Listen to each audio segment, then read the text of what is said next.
Hey everyone, thank you for tuning in for another episode with the Comic Menu. Today we have a good show for you. We have a lot of great personalities. We have a good story to talk about. Something we everybody in the comic industry needs to talk about. Before we continue, I am going to introduce my co-host or main co-host because we're going to have three separate ones. So Caesar, obviously you're going to meet me and Caesar. Yeah, yeah. You guys are in for a treat tonight. We have we have a plethora of different personalities with different takes from all different platforms. So let's get this going. So the first one we are going to introduce is going to be Natalie, Comics Queen on IG. We brought her on because obviously she reads a lot of comics. She does look a lot of her content trying to talk about comics. Her perspective, she is grouped up with Shortbox, if I'm not mistaken. So she has her little influence on there, and we wanted her to see her take on this. We are gonna bring on after she sees it. We are gonna ask questions and see what's up. Obviously, we also have Ish from IG with Comic Sense, and Thoro will be jumping in from YouTube. Before we continue, I am gonna introduce Natalie. Hi. There she is. If you want to introduce yourself, let me know what you do, what got you into comics, real quick. You are going to be one of our co-hosts, and the main guest is our we'll introduce him later. But we want to know what you do. Obviously, it's your first time with us, and if you can give us some information for our followers, or so they can know who you are. Well, I'm Nat. I got into comics my last year of high school. That was like back in '09, and it was around the time that all the comic stuff, the MCU started coming up and stuff. So you started seeing it everywhere. Um, yeah, and Green Lantern stole my heart. So Green Lantern is my favorite superhero. He got me into. I think for sure it was that that really pulled me into comics. And then after that, I haven't stopped reading since, and I started collecting a couple of years after that. But yeah, here we are. That's true because I do see you post different things, and you do have like different get-ups that you have. I've seen you with some Green Lantern, but I've also seen you in so many different. So as of right now, Green Lantern is what you read, right? Mostly, or do you mix it up with everything else? Oh no, I mix it up with everything. Right now, it's I don't know. I think I only have like two DC titles. DC and Marvel have really, um, yeah, they haven't been doing so well in my opinion. But there's so many great indie titles out there, and it never stops. Every Wednesday it's like brand new titles, brand new books to read. And um i've And that's kind of I've kind of like gotten away from the superhero stuff for a bit. There's nothing that like wows me. Yeah, so. we all know indie is the way to go when it comes to storylines. That's for sure. Before we get Yeah. on with Joe on here, there's just a quick question for you, Nat. Which Green Lantern? Oh, Hal Jordan. Okay, Hal Oh, Hal Jordan. Jordan. Yeah. Yes, he is my absolute favorite Green Lantern. Yeah. So without further ado, we are going to get our main guest on here, and it is Joe. There he Hey, is. how's it And like, going? and like I said, a chunkier Steve Jobs, right? Chunkier Yeah, Steve that's Jobs. I love it. I love it. It's better than the James Gandolfini that I always get. fine. So when there's like an Andy, can you introduce yourself, Joe, and let them know what you're Sure, doing, why, or where we brought you on here, and what are your aspirations or inspirations? Aspirations is the right word. sure.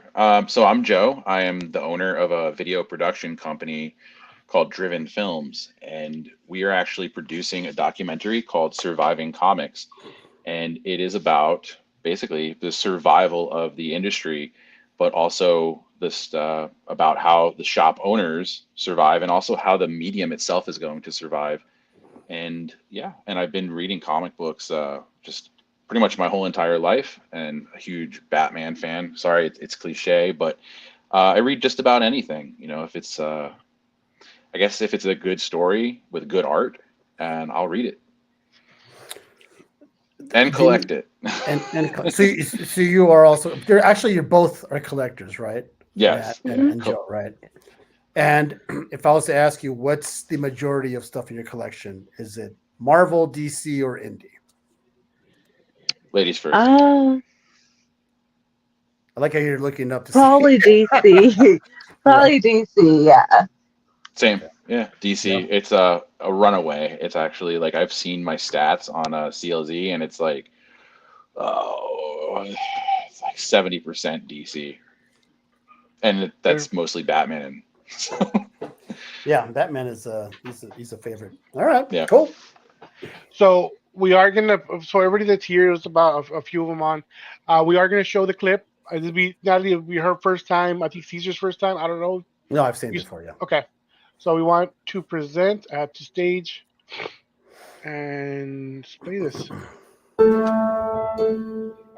People ask me, what do you do for a living? I say, I'm a happiness dealer. And they start laughing, like, what do you mean? Did you sell drugs? I'm like, no, I sell comic books. Comic books make people happy. Comics are the latest iteration of an art form that's been around for millennia. When you read a comic book, you go into a fantasy world. At some point during the week, you need escapism. I believe comic books are the greatest American art form.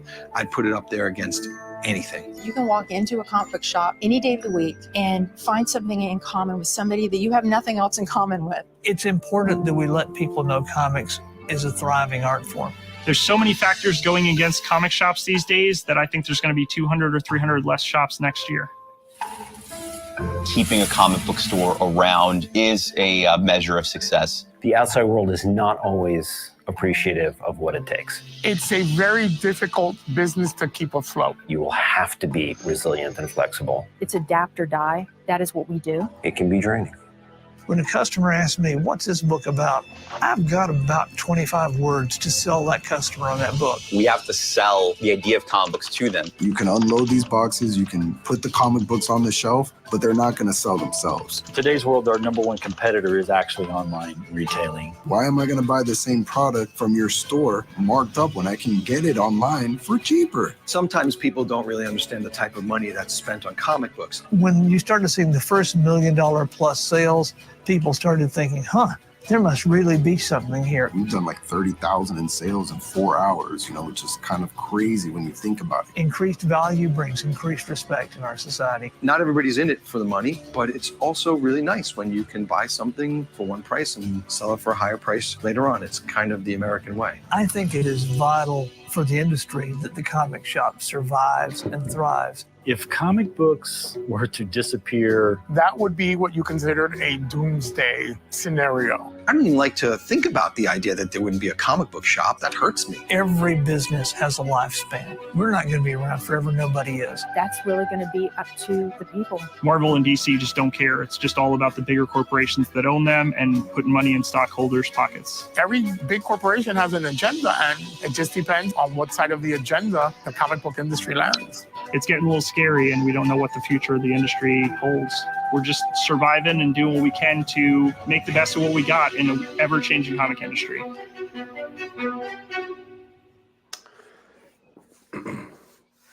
I got to tell you, Joe, it looks very well produced. I like the.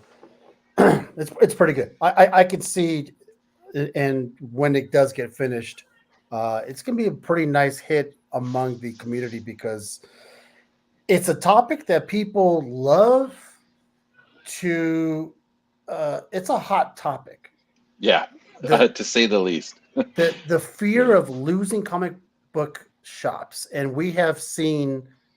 We know people here in our community that open brick and mortars and they close them. They just can't. They just literally cannot survive the comic world right now because it's just not what it used to be. So kudos to those comic book places that do stay open and try to keep the lights on. But personally, I don't know how do they do it. So I'll tell you, before I started this documentary, I wanted to open a comic book shop with my sister, and we had all these ideas of like what we could do to make it awesome. But after talking to all these owners, I do not want to open a comic book shop. Yeah, it's just there's just too much. It would be honestly like a bad business decision. Like I still love comic books and I still want to buy and trade and sell comic books, but thankfully there's other ways to do that now. So like obviously Facebook groups, which is how we met. Like that's how Dell and I met. So yeah, I can still sell comic books through like social media, so I can get that right. But just yeah, I mean, first of all, I appreciate the compliment. By the way, we're working really hard on this, and it's we've got a lot of talented people on the project, and I think that it's really it's showing the quality is there, and I definitely think, like you said, we can appeal to comic book fans and hobbyists and shops, but it's reaching the general population that is how we're going to get this onto Netflix or Hulu or Prime. So that's kind of where we're at. We just want to be able to tell the story in a way that we could, the average person, the non-comic book fan, could actually care about this. So to bring up what before we continue, Ish, hey buddy, Yep. he is our Facebook guru. He runs Comic Sense. So, did you see? Were you able to see documentary at a different time, Ish? I did not. Yeah. So it's just a trader, pretty much, talking about surviving comics. And there was something that Natalie brought up. She was thinking that Marvel has not piqued her interest, and it's crazy that she said that because I see her reading. She puts out like 15 books, and she's like, "Oh, I'm reading this, I'm reading that," and there's people asking questions in her comments, and for her to bring that up, it's something because not to sound like an ass, but I feel like Natalie gives a chance to every kind of book, right? I see like, oh, if she sees something that she wants to read, she's gonna read it. But if Marvel's not doing their job, right, that's taking effect with the comic people. Natalie, what are your thoughts on the whole like Marvel not, they're not doing Marvel stuff? Um, it's been a minute. I think like the last storyline I really jumped in was like the new X-Men with Hickman.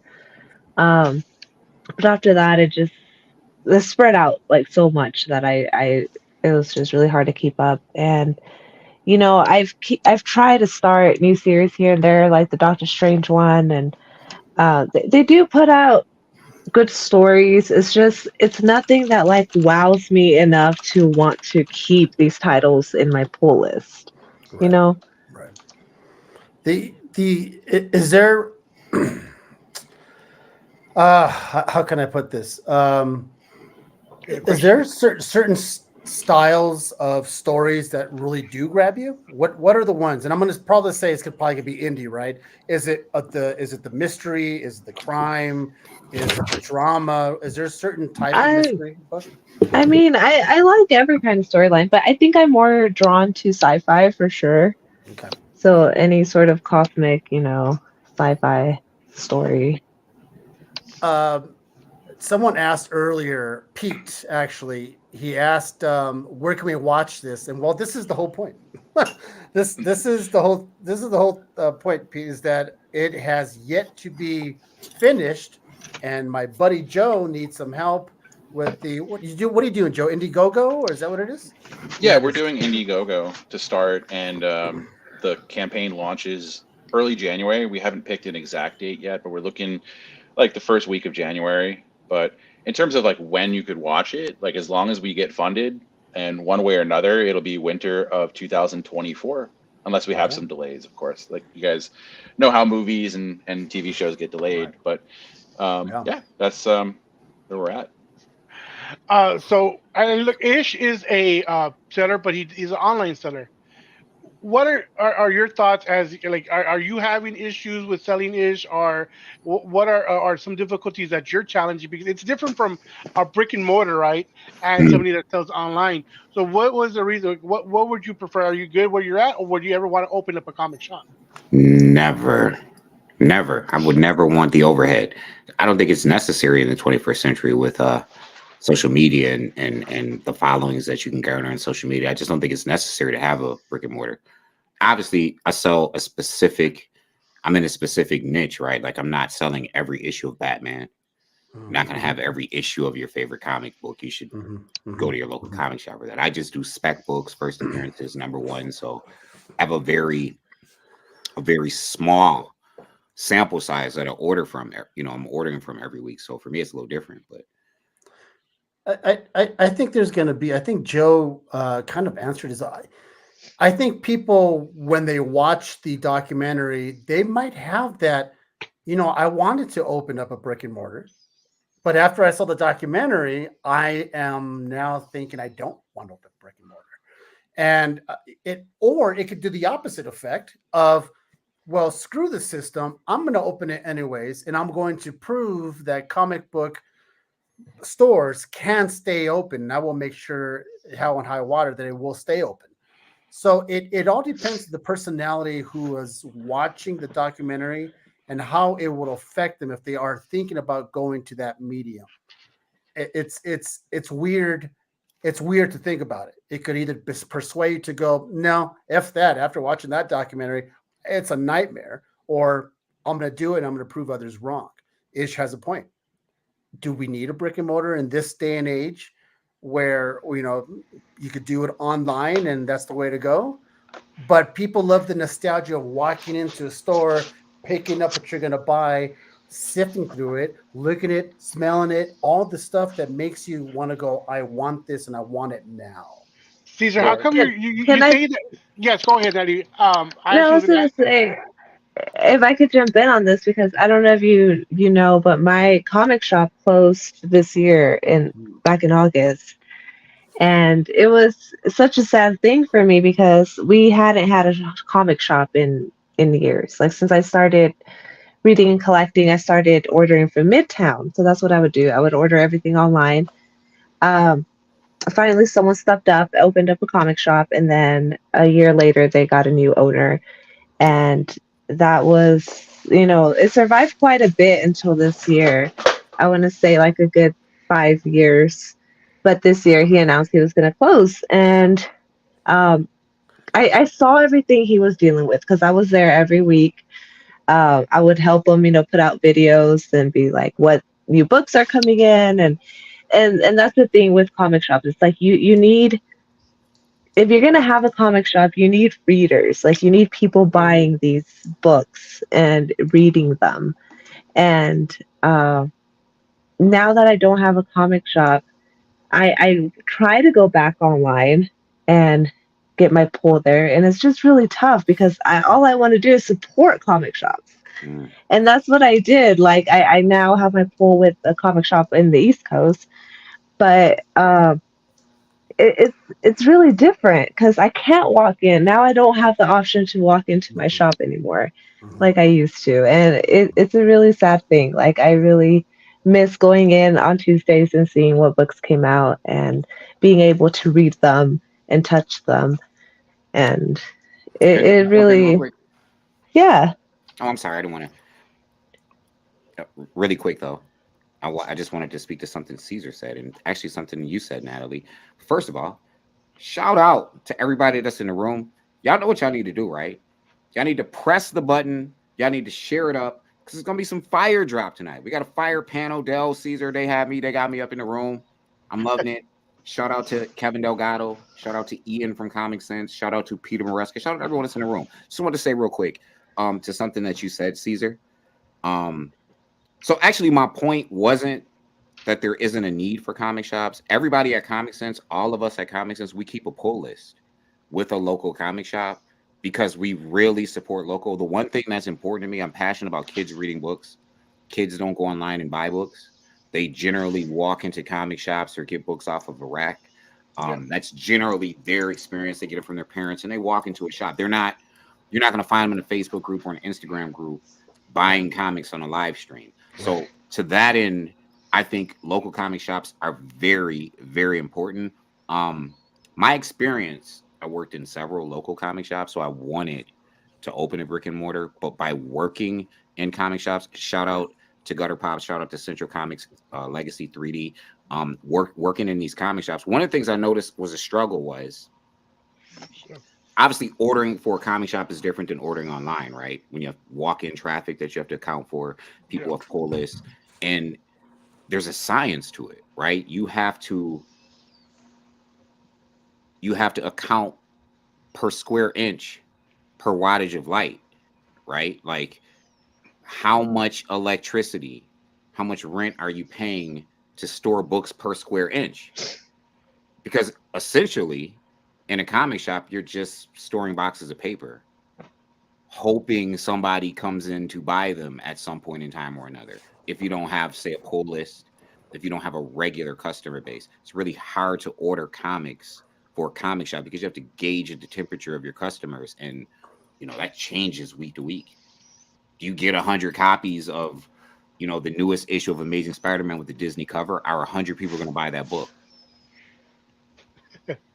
You know what I mean? Like it's a gamble, bro. Dale, what were you gonna say? So it's funny that, and real quick, Thoro from Oh. our YouTube personalities on here. Hey, Thoro. You got Natalie from IG, Ish from Facebook, and then obviously the Steve Jobs on top. That is Joe from Surviving Comics. Man. I think people love drama, right? And they see a lot of negative stuff and they'll talk about it. One negative thing that we hear a lot is when comic shops will say you have the dollar bin right in the back, you bring it up to them and then they re-evaluate how much it is and they upcharge you. So yeah, it's happened a few times. Not legal. It's not even legal. So but it happens. So it happens, but that's not the issue. It's like 3 or 4 shops will do it. Everybody hears about it, but then nobody hears the good stuff that comic shops do.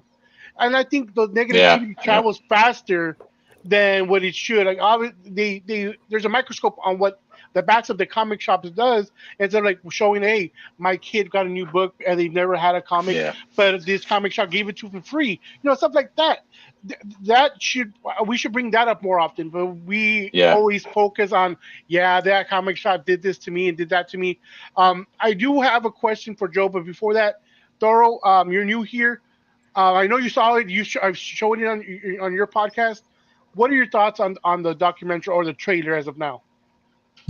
So right now, man, I'm actually excited. I'm looking forward to it. I think that it is something that needs to be done. So shout out to you guys for putting it together, and taking the initiative of it. The reason why I say that is because of a lot of stuff that that a lot of people want to know. Some people are calling a lot of things fake news. Some people either believe it, some people don't. And one of the number one things that a lot of people want to know is where, what the status of the comic book industry is right now. Everybody's continuously trying to find that out. I'll go on different platforms to try to find information, to try to get the facts about a lot of things, comic book sales, how many comic books are going in through the market and things of that nature. This is one of the reasons why I said that I'm not a huge fan of the way comic shops do things. In essence, it has to do with how they try to make the market, the perception of the market. They try to make it look like, hey, we ordered 100,000 copies and 100,000 copies is what's being sold. And in reality, that's not the truth. What's happening is they're ordering the comic books from the manufacturers. It comes from them. 100,000 copies are made, but are 100,000 copies actually being sold of those books? Majority of the comic book shops, I have gone up and down the East Coast. I've checked and I've seen for myself where comic shops are like flooded with comic books. And sometimes it's not even their fault. It's majority of the time, it's the way that you have like Diamond, Lunar. They have the whole, like, for me, what I call it a pyramid scheme. You need to order this amount of books in order to qualify for this. You want to have this variant. This is how much you need to order. Sometimes it's not just like, hey, you got to order 25 copies of this said book in order to get to, in order to qualify for this. Sometimes they can say, hey, you ordered issue 8.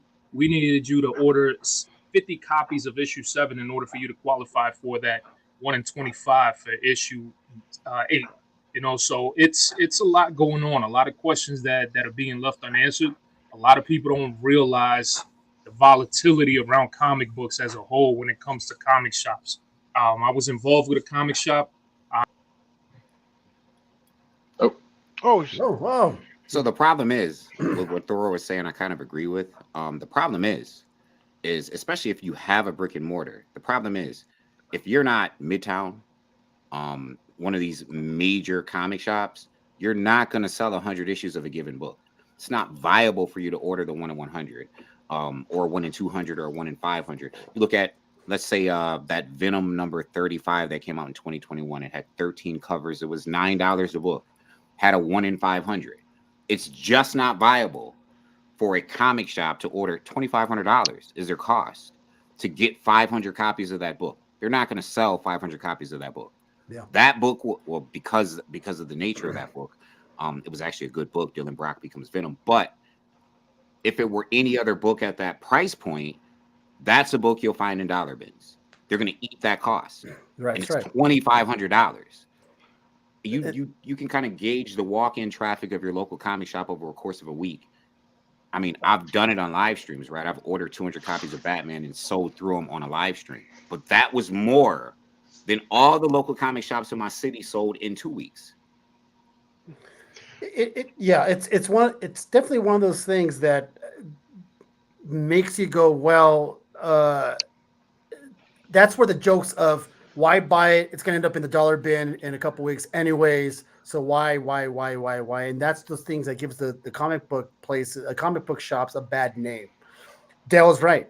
A lot of times we don't talk about the good things that comic book shops do, like bringing new generation of interest. It's the parents that bring them in and their eyes get all wide and then they get older and they get into it and then they have kids and so on and so on and so on.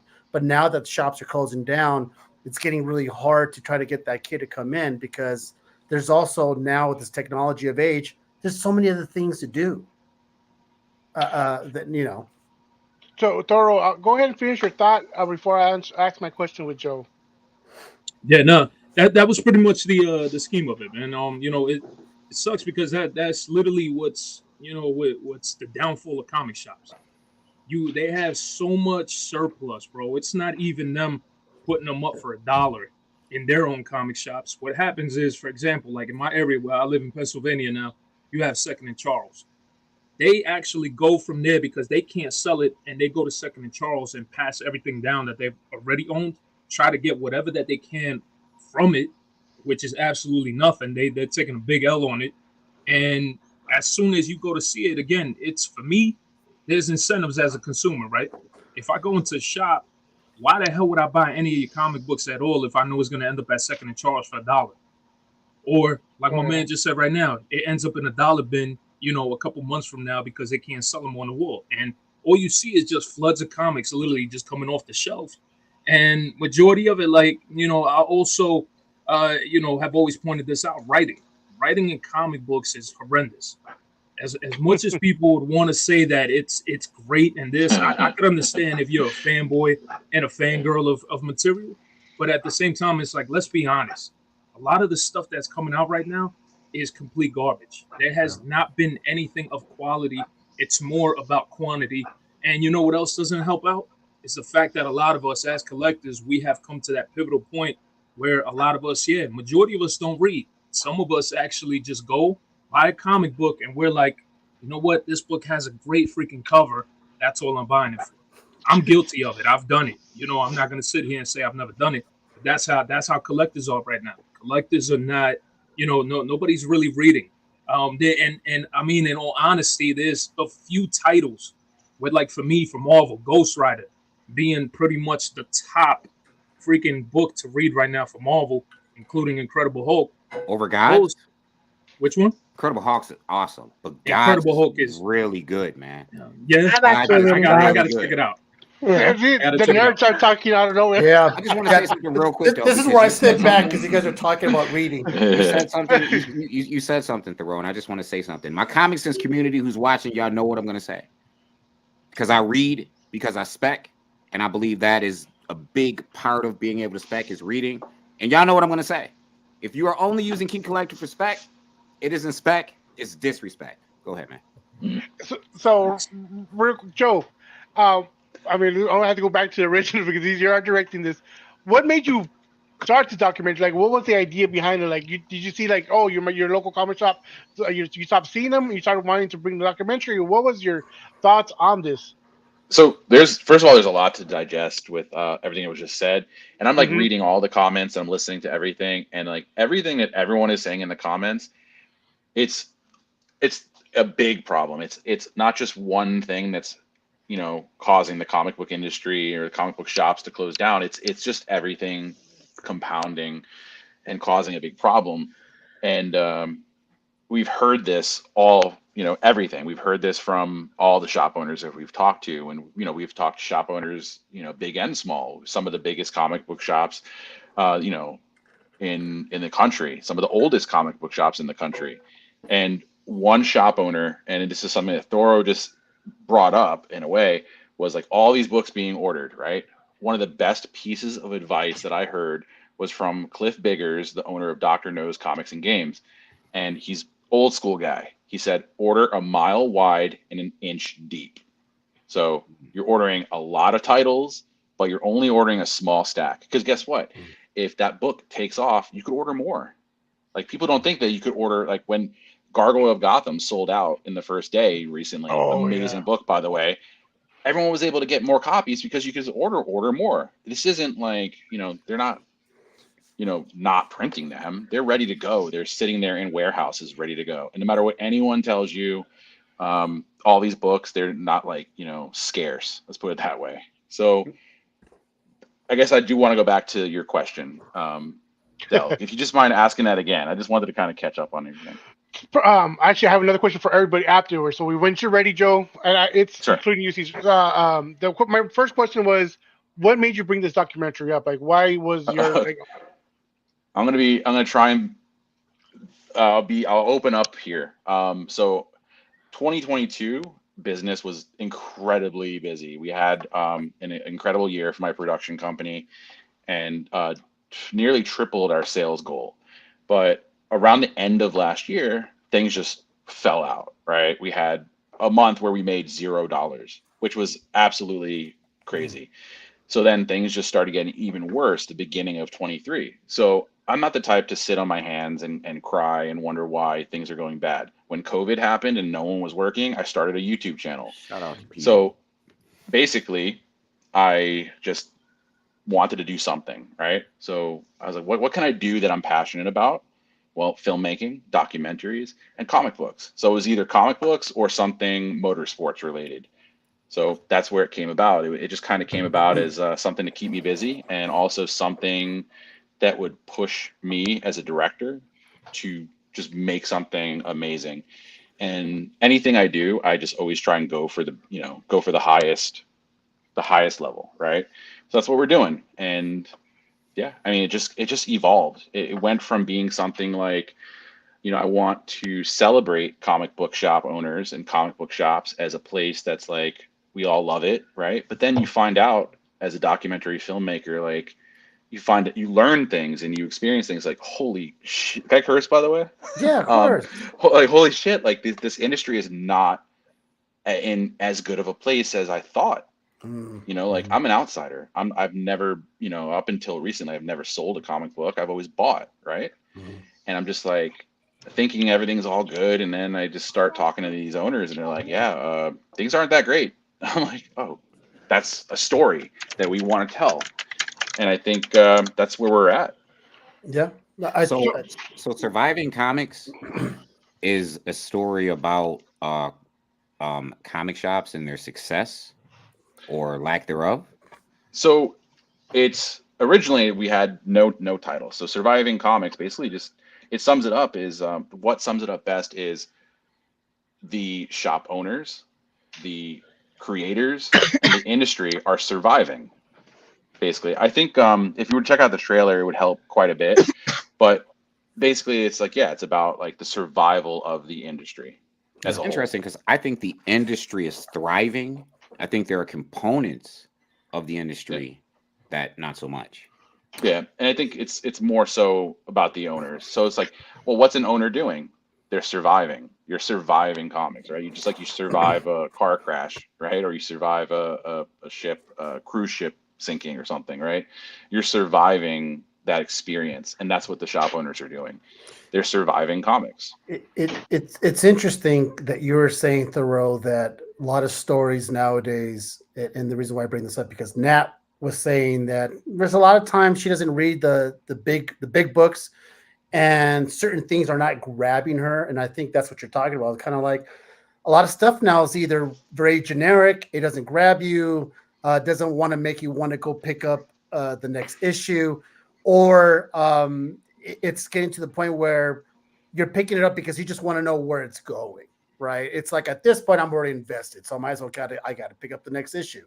But for a lot of newbies out there who are getting into reading, then you have people like Nat who, on her IG, she's like, this is what I'm reading. I recommend you read this. It's about this. It's about that. It's good stuff. That's the kind of stuff that will say, well, I'm going to give it a try, right? Then you have other people saying, Marvel and DC stuff right now is trash, unless it's Hulk, unless it's the other Ghost Rider. But the other stuff, not even Batman is safe right now. I just read the latest issue this morning. It's nothing is safe. Yeah. Retcon. Can I just to something that Garland Wyatt said? He said shop owners I know aren't thriving. It's not a lucrative business. It's forcing people to diversify how they earn income. Listen, this is something that I discovered in 2018, which is why I don't have a brick and mortar. I think shops can thrive. The problem is they have to progress with the times. They have to listen to the youth. They have to progress with the times. If you're just selling to walk-in traffic, you're ready to close your doors in a couple of years. You need to be online. You have to have an online presence. You need to have an online community. You need to be more innovative than just here's a table or here's a rack. Here's a bunch of books. I hope you walk in on Wednesday. And people shit on, people who sell Funko Pops. And I think that's wrong because that's how these shops are surviving. They're surviving because of Pokemon, anime, manga, and all that stuff. And, my local shop that I go to, it's called We Have Issues here in Stewart, Florida. And he's a very small shop. I think he's a first-year owner, and he's doing great, and it's like, it's not like, all sunshine and rainbows, but he's got a diversified product, right? He's got a very good product offering for everybody. He's got Pokemon nights, One Piece nights, Magic, and he sells sells comic books mainly. He's got one whole wall of slabs, one whole wall of new comics, but all in the middle is all the other stuff. Now, for anyone to say, oh, well, the Funko Pops, why do they sell them? Like the Funko Pops and all the other stuff could bring people to comics. So I think that, like you said, it's definitely diversifying and having these other revenue streams are huge. And also you touched on online. So what they're doing is they're doing Whatnot sales. And not just Whatnot, also Instagram. So he's got, I don't know if you guys are familiar with Frank at Last Comics. Frank was on the show a couple weeks ago. Frank's the man. So Frank's the man. He's actually in the documentary, and Frank does all the Instagram sales with the local shop. And then another fellow by the name of Aaron, who's also going to be in the documentary, he does the Whatnot sales, and he's helping sell off the back stock. And it's, dollar starts on Whatnot, but, which ends up being only a couple bucks on a $3-4 book, but still using online to help sell is definitely huge for a lot of shop owners. But some shop owners are stuck in their ways and they just want to do things old school. Yeah. And who knows if they're going to survive or how much longer they will. They won't, and they shouldn't though. So but there's people that surviving, bro, the old school way. There's people that are relying. They don't have no new comic book day. They're actually surviving better without new comic book day than they were when they had new comic book day in the freaking shop. Why do you think that is? That's in and of itself a niche, though. Yeah, but that's what I'm saying, though. Like, you think about it. Somebody made mention of this because I remember I got excited by watching the trailer for this documentary, right? So in the documentary, I remember one shop owner made a freaking such a valid point on there. And he made the point of how, these two, like the big two, DC and Marvel, don't care about the comic shop owners. They care about their investors. And that is a reality.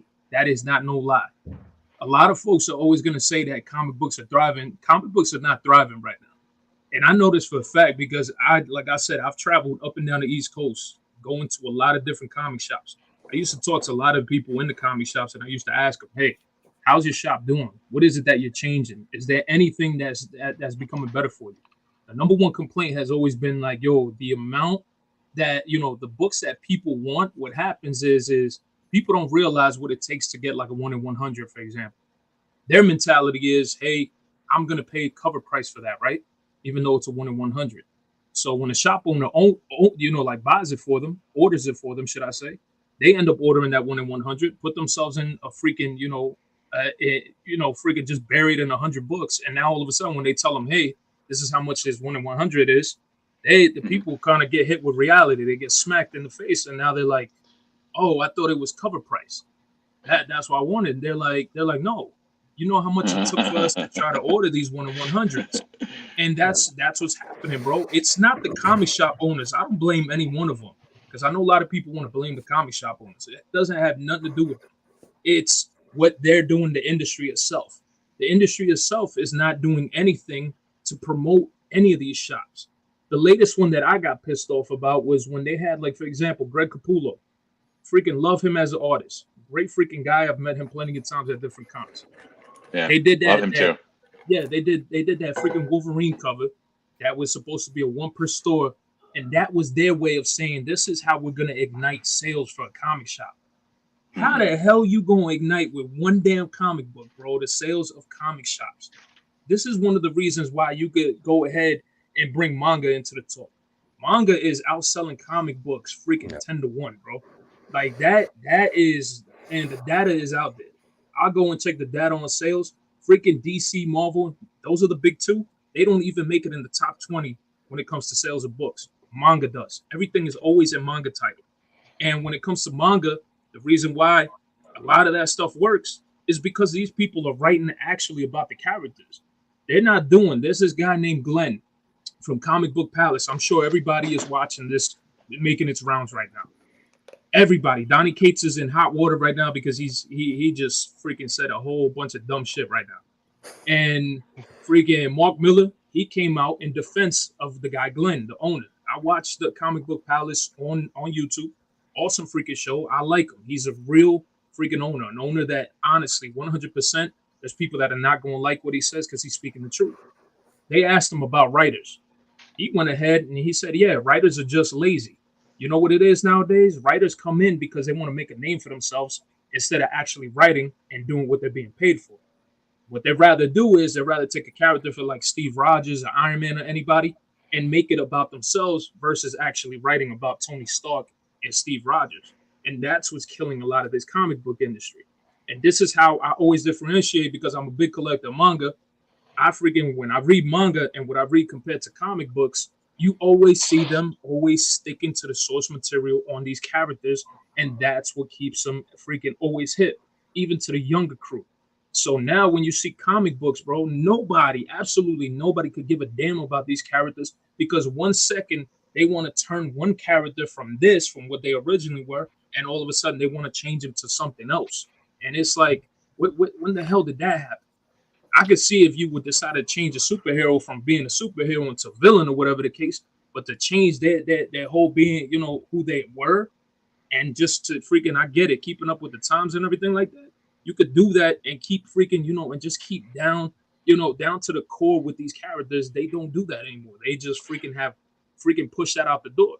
People want to talk about their stories when they're writing. They want to make it about themselves.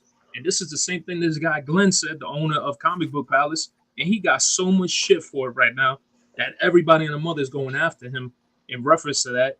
And right now, the one person that actually stood up for him was Mark Miller, and telling everybody like, yo, what the hell is all this animosity towards this guy when he's telling you the truth? That's the reason why comics are not selling. Now, I just want to clarify. Are you saying the industry isn't thriving or comic shops? No, comic shops are not thriving because of the industry itself. Well, I think the industry is thriving. I don't think comic shops are. Yeah, the comic shops are dying. The industry is going to go along with it because the movies aren't doing anything well.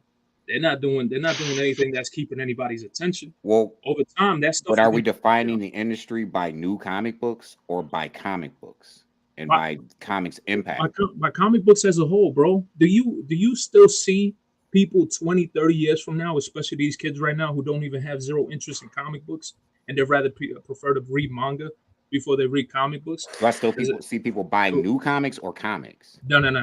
Because try to find silver. That's not that's not what I'm saying.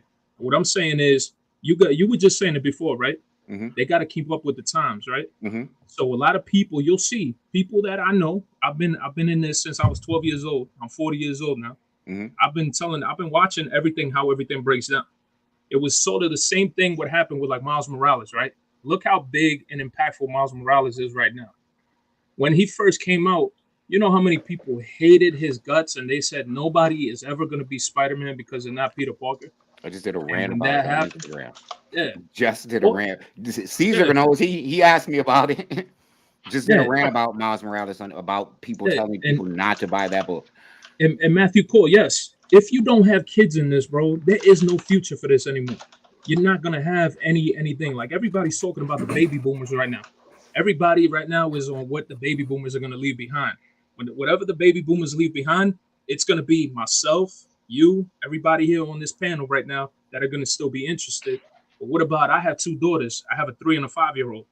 They could sit there. You know what their favorite thing is? Spidey and his amazing friends. They'll watch that. They'll pick up a comic book in relation to Spidey and his amazing friends, but they won't pick up a damn comic book from the Silver Age or the Golden Age or whatever the hell, anything in relation to any character. And that's what we're looking. You're gonna see the eventual death of these things. If, as a whole, you can't keep on pushing this down to anybody, you're gonna see the death of it. And you know what's gonna thrive? Manga is gonna keep thriving because that's what these kids are all into. Everybody talks about it. Everybody's continuously freaking saying like, "Hey, how much?" You know where I see more people at than comic book shops? I see more people at Books A Million in the freaking manga section than I ever see at comic shops right now.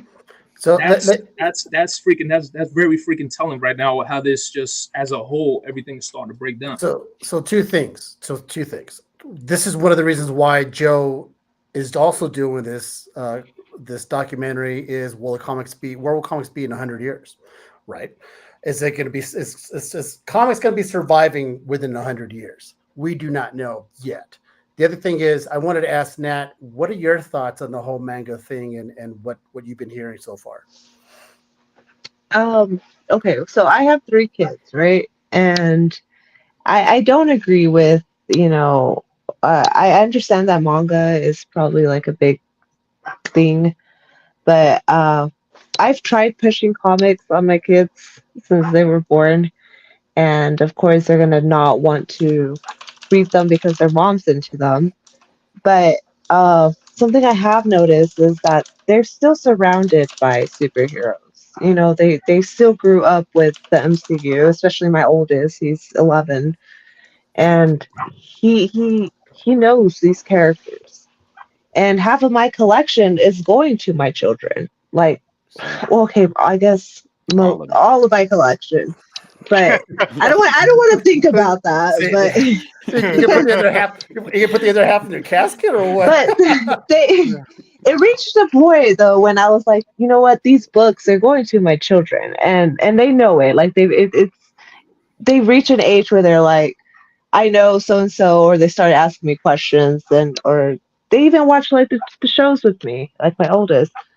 But it's something that they're always going to be surrounded with, and I think it will last. It will be passed on to my grandchildren and to the next generation. Like it will. It's there. It's a part of. Uh, it's just a part of us now.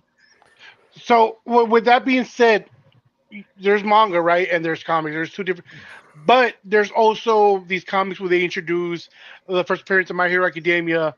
And that's a way to introduce kids into comics, right? They love manga. You can introduce them to those kind of One comics. You Punch have Man. Solo Leveling. You have different kinds of Japanese manga going into comics, like a comic form. So that's a gateway for them to start reading comics in general. Obviously, my sons, the Andy Spider-Man, Legal Protection #1. They'll read that. They've read it. Well, my older son has. And yes, so I agree that if the kids are the future, but I disagree to the point that they won't. Yeah, obviously they won't know about server age right now. They're not going to care. But once they get over under like it's our responsibility to teach our kids, or not teach, or tell them what this book is. X-Men #1, or at least the key issues. If you can get, or there was a part of the documentary where somebody said, "I got 25 words to sell this comic." We have 18 years to sell comics to our kids, right?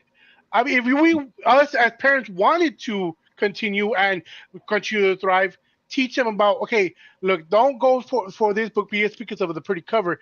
Let's read the story together. Let's read something with comic, and then as they grow older, get them into the more gruesome stuff, because obviously indies is a lot more gruesome, a lot more horror. But if you keep it basic with a good storyline, maybe with Venom 1 through 4, Punisher 1 through 4, something they've seen on Netflix or something they've seen on Hulu, they can, okay, But that's the thing, though. It's the characters. Like, you just need to introduce a character, and that's it. Agreed. Like, Yeah. like Invincible. My son doesn't know a thing about Invincible, but he knows who he is now. And it's like, how do you know that? And he just because of the show. So as long as you introduce the character, I think that should be enough. And that's go on. I'm sorry. I think my son is an outlier and has expensive taste, but he will only, he's 9, by the way, and he only wants to read basically early bronze and late silver. Wow, well, there you go. He's in the And he's expensive like, taste. so he's like, Dad, how about that Secret Wars 8? I'm like, yeah, what about it? Right. Yeah, exactly. And he wants. Can I read your copy? And he wants to send it away to get graded. I'm like, oh no. So this is now that's creating a monster. Now the problem is that we want to do this with our kids and all that. I'm different. My child's gonna be 21 next year, but the thing is, do they want to have the interest that we have? Right? You can explain all you want to. Okay, Jimmy, here it is. This is X-Men 1, and he's going, and the minute he leaves that room, he's like, I have no idea what the hell Dad was saying. Well, I every kid care is different. less. Every kid is different. So you're kind of hoping sometimes that you have that kid who does take that interest from the parent. And the same way as music, right? A 9-year-old who knows Metallica, a 9-year-old, a 12-year-old who knows Journey because of what they listen to in the parents, or any kind of old school hip hop, right? These are my son's records. Hold on. And that's because of you. You see what this There is? you go. There you go. I mean, these are my son. Well, these actually were my dad's first, and this is what my son likes. And my son's 9. Right. Led Zeppelin and the Beatles. And he was because his grandfather. Because his grandfather, and then you and so and so. Well, I don't like the Beatles. I'm a weirdo. I don't like the Beatles. Well, then, no Beatles. Wow. I don't like the Beatles. I just we know what it is. Yeah, we can lock them now. I'm not a fan. I surviving Beatles. So basically, what I'm trying to say is, we don't know what happens with the kids when they reach a certain age, and you could all say, "Yeah, we used to read comics together," and then once he got or she got 16, they cared less, and it's like, well. And that's where the issue starts, because they get older and they're gonna go, yeah, my mom, my dad, we used to watch, we used to read, we used to do that, but I don't care anymore. And then hopefully you would think they instill that with their kids and their grandkids, but if they don't do it, then the line slowly dies. And it's a sort of like, oh, well, that kind of sucks. But we don't know. We don't know where your kid's going to be in 12 years or 10 years. So I think we're conflating multiple issues that may not be relevant to each other, right? We're talking about the comic industry thriving. I think that's on one hand or on one finger. If we're saying that kids make the comic industry thrive, I don't agree. If they're going to be collecting in the future, I don't think that impacts the industry. If we're saying local comic shops surviving affects or is the definition of a thriving industry, I don't agree either, because the industry is such a non-static, it's such an organic beast. How many of the books that you have on your wall behind you, Caesar, did you buy from a comic shop? None. Right. Like, you go to cons, you probably bought some offline, you probably bought some from collector groups. There's such a bigger market than just local comic shops. And not only that, there's such a bigger impact than just new comic books being purchased by kids. Probably won't have paper in 50 years, right? We're still going to have pop culture icons like Wonder Woman, like Batman, like Superman. When I was growing up, Disney was Mickey Mouse. For my kids, Disney is Captain America. Disney is Miles Morales. And the industry, like I go to comic shops, I keep a pull list, it's very small. But come on, you know, I just went and searched for Giant Size X-Men #2, right? I didn't go to a comic shop to get it. You were on Instagram. We're in back channels, you know, trying to find this book. I didn't walk into a comic shop looking for this book. And I don't think that kids down the line, first of all, I don't think they're going to care about buying a new comic book. If they're going to get into this market, it's going to be because they see it online, because they're online and they see these live streams. They see these Instagram posts. They see these, YouTubers. And not only that, the YouTubers. And here's the thing that a lot of people don't consider. 100 years ago, or almost 100 years ago, in the 40s, when they started dropping these comic books, nobody had bags and boards, right? Nobody had any idea that these things were going to be collectible. That's right. Which is why we started getting Marvel time slides and all these things, because they didn't know that in the 2000s we're going to have this character Spider-Man who essentially was running around in the 60s in comic books that didn't have cell phones and didn't have computers and they didn't have emails or what have you. So now we're talking pop culture history, actual pop culture history, books that are put in museums, considered pieces of art. The industry is way bigger than a local comic shop, new comic books on New Comic Book Day. It's a much bigger beast. That's all I just wanted to clarify that. We talk about the industry. You have people who don't read comic books, have never read comic books, that have a lot of money, that have decided, especially 2018 to 2020, which is why Silver Age dried up, because they decided to put their money into comic books, to get away from paying taxes and all kind of crazy. You know what rich people do. They got all day. They know all the little tricks of the trade. You know what I mean? That's why Silver Age dried up, and that's what's going to happen with Bronze Age.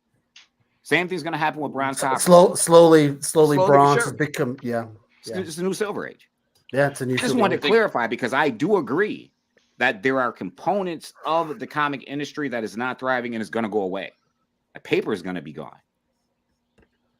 Like, if we're smart, we won't have a need for paper. Living quarters is becoming an issue too. Not everybody can hold the whole collection. You know what I'm saying? Like, listen, you I know can't. what I mean? Like, me neither. There's stuff that I need to get rid of. I'm because that's becoming an issue, and then that's the reason why too. Like, for me personally, I keep saying that, when it comes to anything comic books, digital is probably going to become the number one thing. Yeah, because you can easily I can easily type up whatever book I want to read. I could easily go into that. I hated digital. I've recently got into it because of that reason, because I hate going through here. You want to know why? Because every time I read a book, read it, it didn't matter if it was DC, Marvel, Indie, I used to just throw it in my box. I wasn't arranging in alphabetical order. I wasn't doing none of that. You see what I'm saying? Yeah. So I got now everywhere, bro. Oh, dude, yeah, it's a freaking mess. I think what the beauty of this entire hobby or whatever we want to call it, the comic book industry, is that it's incredibly diverse. And I think that's the understatement of the year. It's not only are the problems diverse, but the people who collect and read are diverse. The actual medium is diverse, and like how people enjoy the medium is diverse. It's just there's no narrowing that down. And what we're trying to do in the documentary is narrow down the problems that are facing the comic book shop owners. Because let's face it, no matter what anyone says in this room right now, comic books would not be where they are today without comic book shops. Yeah, they just wouldn't, because the comic book shop owners are what kept comics alive during the downtimes. Like, we're talking like there were some big downtimes. Yeah, but then you also got to remember too, man, in the 80s, before the direct market became a thing, in the 90s and everything, and you started to get comic book shops, comic books thrived because of newsstands. And newsstands was the only way that and then newsstands was the only way that you'd be able to get comic books. This is the reason why there's people putting out the whole like, hey, you need to bring spinner racks back and start putting out 7-Elevens. That probably never will happen though. Exactly, and it's going to cost. It's going to cost a crap ton of money, whether people want to believe it or not. It's actually going to cost a ton of money. There's a lot of nostalgia there. Sorry to interrupt, but yeah. No, brother. Hey, listen, man, I appreciate it, and again, thank you for putting this documentary together, because I think it's something important for a lot of us to hear.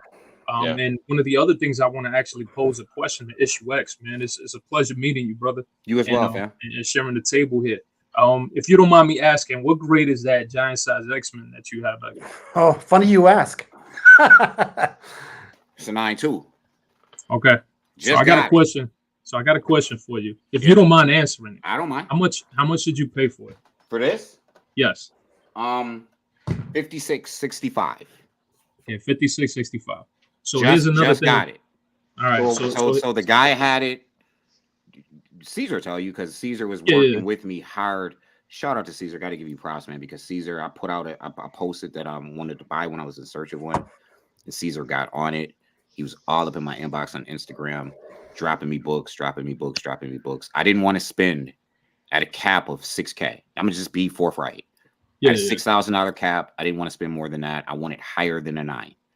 I found a guy online who had he had one online, not even eBay. He just had one posted for 62.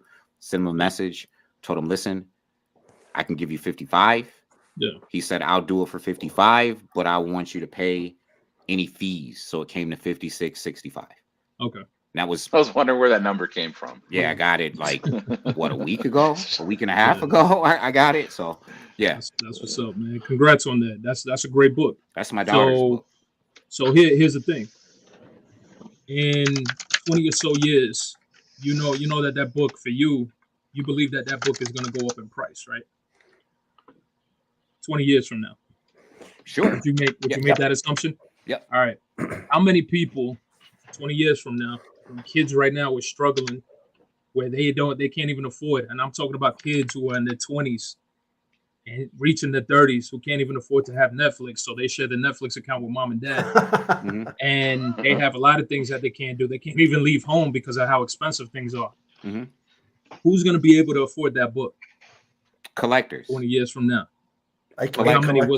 Because we're talking about potentially, right? Like, say it's an AF-15, right? An AF-15 might as well be an Andy Warhol. Yeah.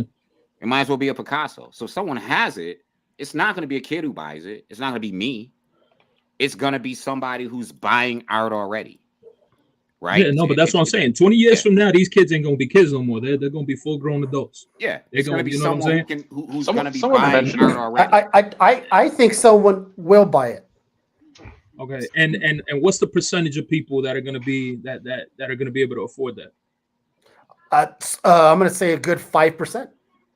Okay, so out of that 5% is going to be a tough move. This is something that I always try to keep track of. It's gonna be very tough to move it, because 20 years from now, who's to say that anybody's going to be able to afford anything? We don't know what the conditions are going to be with the economy. We don't know what a lot of things, like right now. It's super hard for a lot of stuff. Yourself for 3-4 years ago, $2.6 million. Yeah. For AF-15. Yeah. 2.6 million. Yeah, and then nobody we know at all is gonna be. We don't know. I'd venture to say, with the exception of the documentary filmmaker up in the top corner, nobody we know could have bought that AF-15 or the Marvel Comics #1 that sold a year before for $1 million. $1 million, man. Yeah. But the AF-15, the AF-15 9.2 that sold for 3.6. 3.6 million. 3.6 million. It's actually in the documentary. Listen, once you put non-temporal value on something, those people who pay that non-temporal value money, they show up to the party. They don't care what it is. It could be Pokemon, and they could be living off in the Grand Cayman somewhere and never had a Pokemon in their life. And once you say this Pokemon is rare, it's one of a kind, and it's worth $800,000, they're showing up at the auction for the $800,000 Pokemon. They come out of the woodworks, man. They do. I don't know how. I don't know. Well, they just become assets. Grandpa's money. Exactly. It's an asset. Diversifying the portfolio, man. Yeah, if anyone's seen a documentary called The Lost Leonardo, it was about this painting that was the last Leonardo, right? It was a lost painting, and it was found, right? And it was sold for billions of dollars. Matthew Cole, I love you, right? Bro. So this painting was sold, but it's just sitting in a free port at this point. And a free port is just basically a place where these really, really, really wealthy people can just store their assets, which are usually paintings. And that's what these expensive comic books are now becoming, is they're just expensive paintings. And I was going to say something earlier, and it's actually in the trailer, was that comic books, right? They're like pictures and words, right? And communicating through pictures. It's the oldest art form, like in the history of our That's right. species, right? That's right. Cave drawings and stuff like that. So like when everyone's like talking about like manga and this and that, it's all the same. It's pictures communicating an idea, right? Communicating with pictures. And I think honestly, that's the beauty of this, is that like it may be different, but I think at one point it's all gonna, like, my prediction is it's all gonna like mesh together. It's like, okay, yeah, manga is it's from another country, it's not an American thing. Obviously comic books are a very American thing, but eventually it's all just gonna like smash together, for better or worse. Yeah, listen, guys. If whoever's jumping in now, Surviving Comics is going to be a documentary that has yet to be released. This is the whole point of the Indiegogo. Get Joe here, get him some cash, get him some funds. It's not very cheap to run a documentary. So that's not why we not need a high quality one. We could do it cheaper, but you want some quality, right?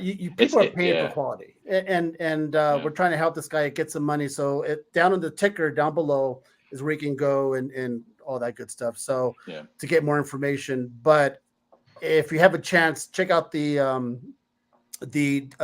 teaser, and it's very well produced. You can tell it's one of those things that all of us, if you have kids at a young age, you want to watch it with your kids.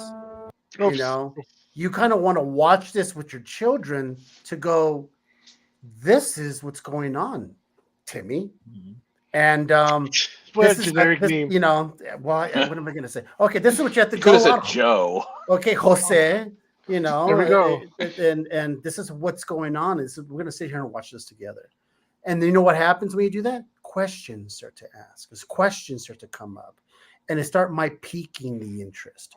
And we're gonna see. Maybe Joe might be starting a revolution. I don't know. You know, of the young folks. But let's see I'm not that big of a person. I'm just gonna do the best work I can, and that's just kind of what me and my team are. You know, we're just guys, and just people who like doing awesome work. And oddly enough, I am the only person on my crew who's into comic books. So all the other guys, they come to the shops with me. They're like, oh, you know, like, wow, like they're blown away by it. But like, I'm the only one who knows the industry. But I could tell you one thing: all of us, every single one of us on this project, we just have a passion for making a good story, and that's what we're gonna try and do. We're gonna try and do it for all of you fans and all collectors, readers. Like, there's definitely going to be something for everyone. We are touching on the collectability aspect. There's a whole entire segment about how comics are an investment, right? There's a segment about that. We've got Vincent Zerzolo, owner of Metropolis Collectibles.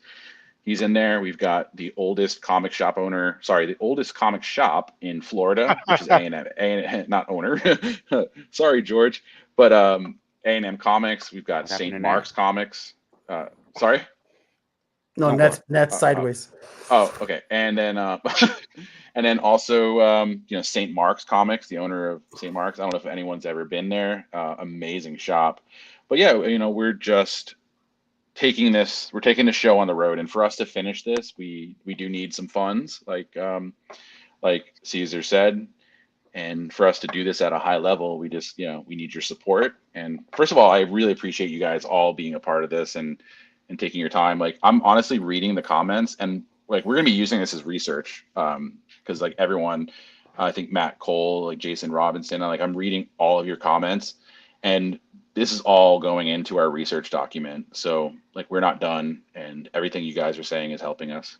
I have a question for you. Sure. So Matthew Cole asked this question to me. Actually, I didn't get to him, and he's gone.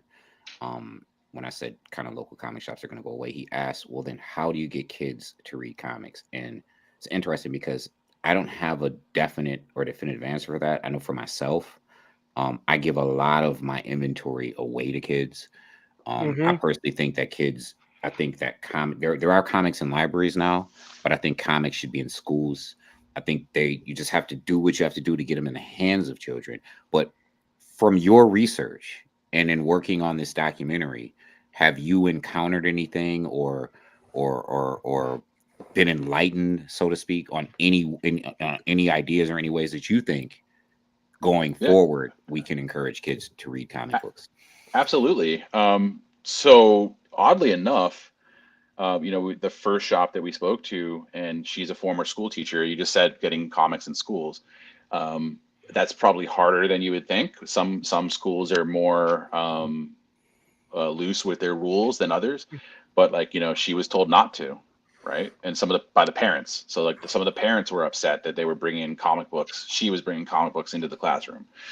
So, but that's the thing. She ended up opening a comic book shop and helping promote comics to kids, is doing things like someone said, like giving them away, going to movie theaters and giving them out, going to libraries, just going to community activities. So like Halloween, what do they trunk or treat?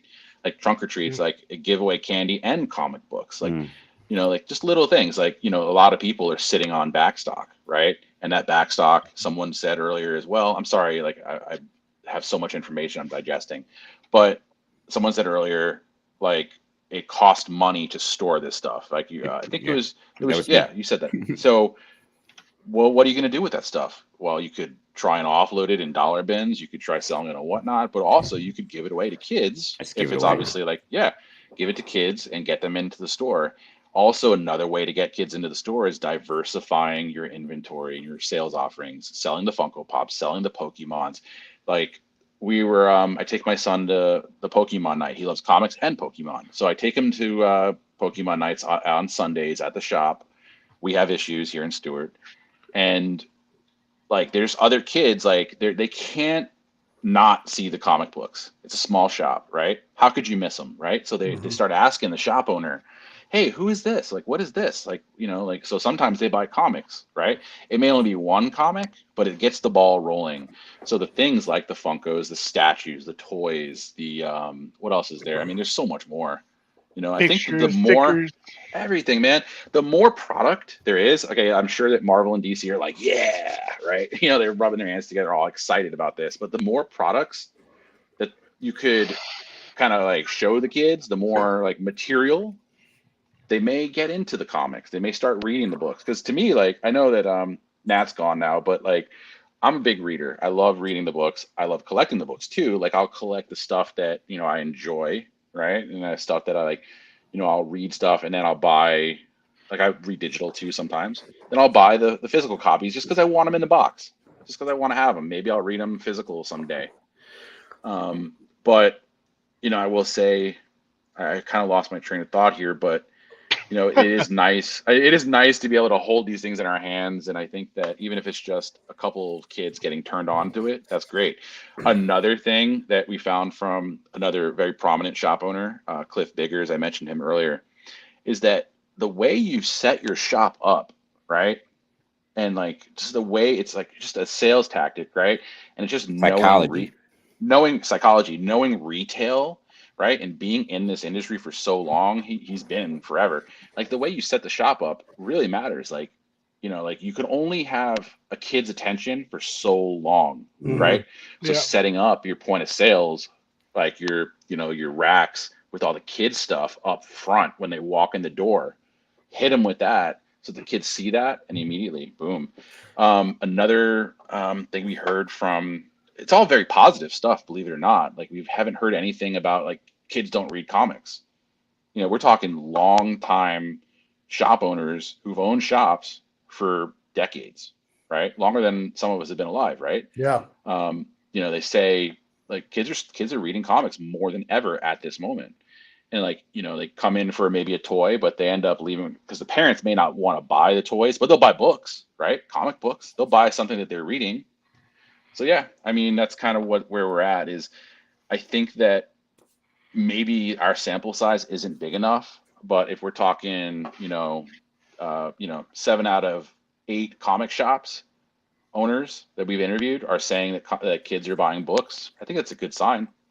Well, I have an idea. I'm gonna go ahead, Joe. Sure. So I'm a late bloomer. Honestly, I knew about comics. I knew about Batman. I never got into comics. I didn't get into comics until I was 28. I'm gonna give this props to Comic Shop because I just went in there and they had some back issues of Batman. I started with Batman, and I got into a Robin number 1, 2, 3, 4, all that stuff. I want to say it was because of a local comic shop that got me into this business. Now I'm here, right, with some great people. If it weren't for a local comic shop, I would have never met the director for Surviving Comics, the guy that runs Comic Sense, Thoro, the YouTube guy that knows and bites everything, all the bullshit, and Caesar who doesn't fucking read. But um, You son of a I'm glad. bitch. But there's something like Isha had said, they need to move on, right? TikTok is a big platform right now. It is a Especially huge for fucking kids. platform. Some of the bigger videos when it comes to comics, they'll show panels of a comic, but they read it or the storytelling behind it is so good. I watch it and I look how many likes. There's over 100K likes or 500 comments, and it's comic stuff, right? It's legit comic stuff. They'll skip out some of the information that they don't need to know, right? But they get me interested, and my kids, what, Dad, can I see it with you? Yeah, let's watch it, and we'll go through part 1, part 2, part 3, part 4. Hey, Dad, that's cool. Let's do another one, and obviously we didn't buy the comic. We got like a little cheat sheet, but that's a good way, in my opinion, for to get the kids in to comics, and and then I think what hurts is like some of these books are saying they're $3.99, but they're selling for like $10, $15. New comics, not like the keys. The price isn't there sometimes for a lot of people. Like Thoro said, a lot of people can't afford shit. You know what I mean? So it's easier to go digital.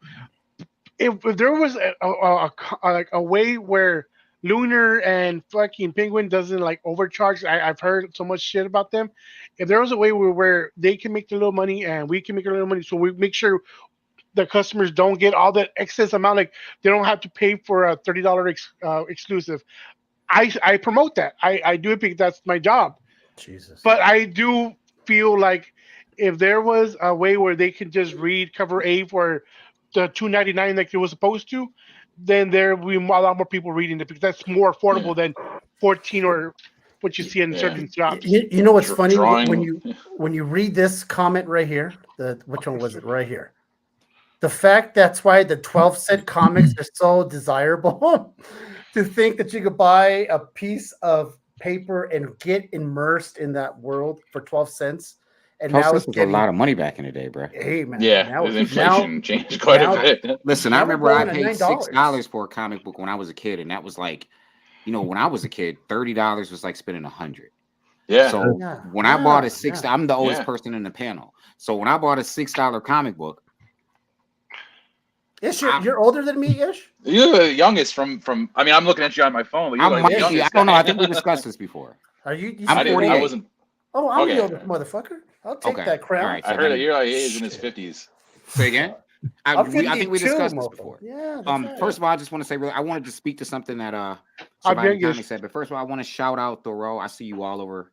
It's finally good to put a face to the name because I see your name all over in all the comic sites and all the groups. I'm always seeing your name pop up with some really cool comments and really. I hope it's bad things, man. No, I just see Alex Korea. There's another Korea, right? There's two of you, right? Yeah, there's Ricardo and Alex. So Alex is the one that's on the comment section. I see Alex all the time, so I was surprised that you were also Thoro. That's awesome.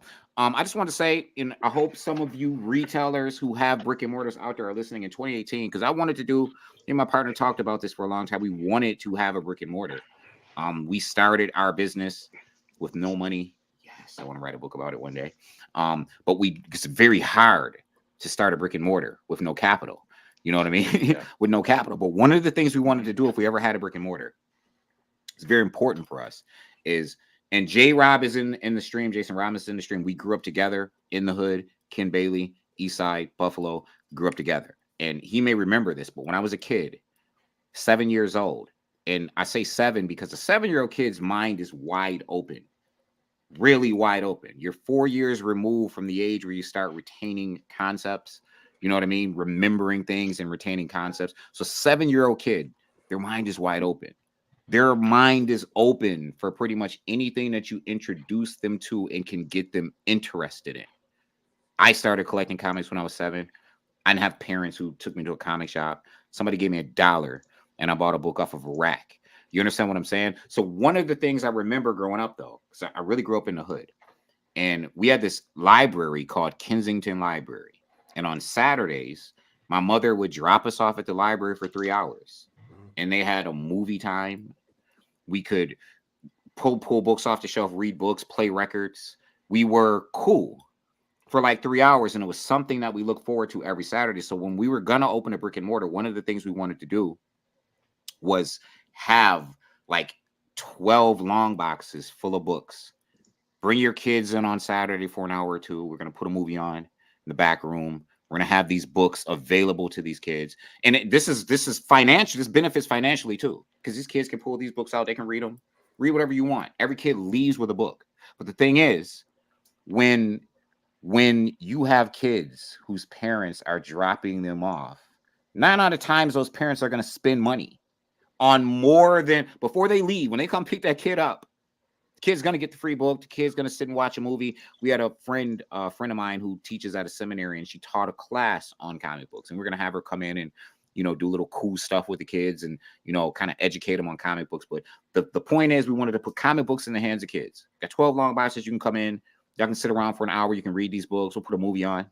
A wholesome comic related movie that you can watch. You can drop your kids off here from like 2 to 4 on Saturday afternoon, and they can chill in this area that's for them.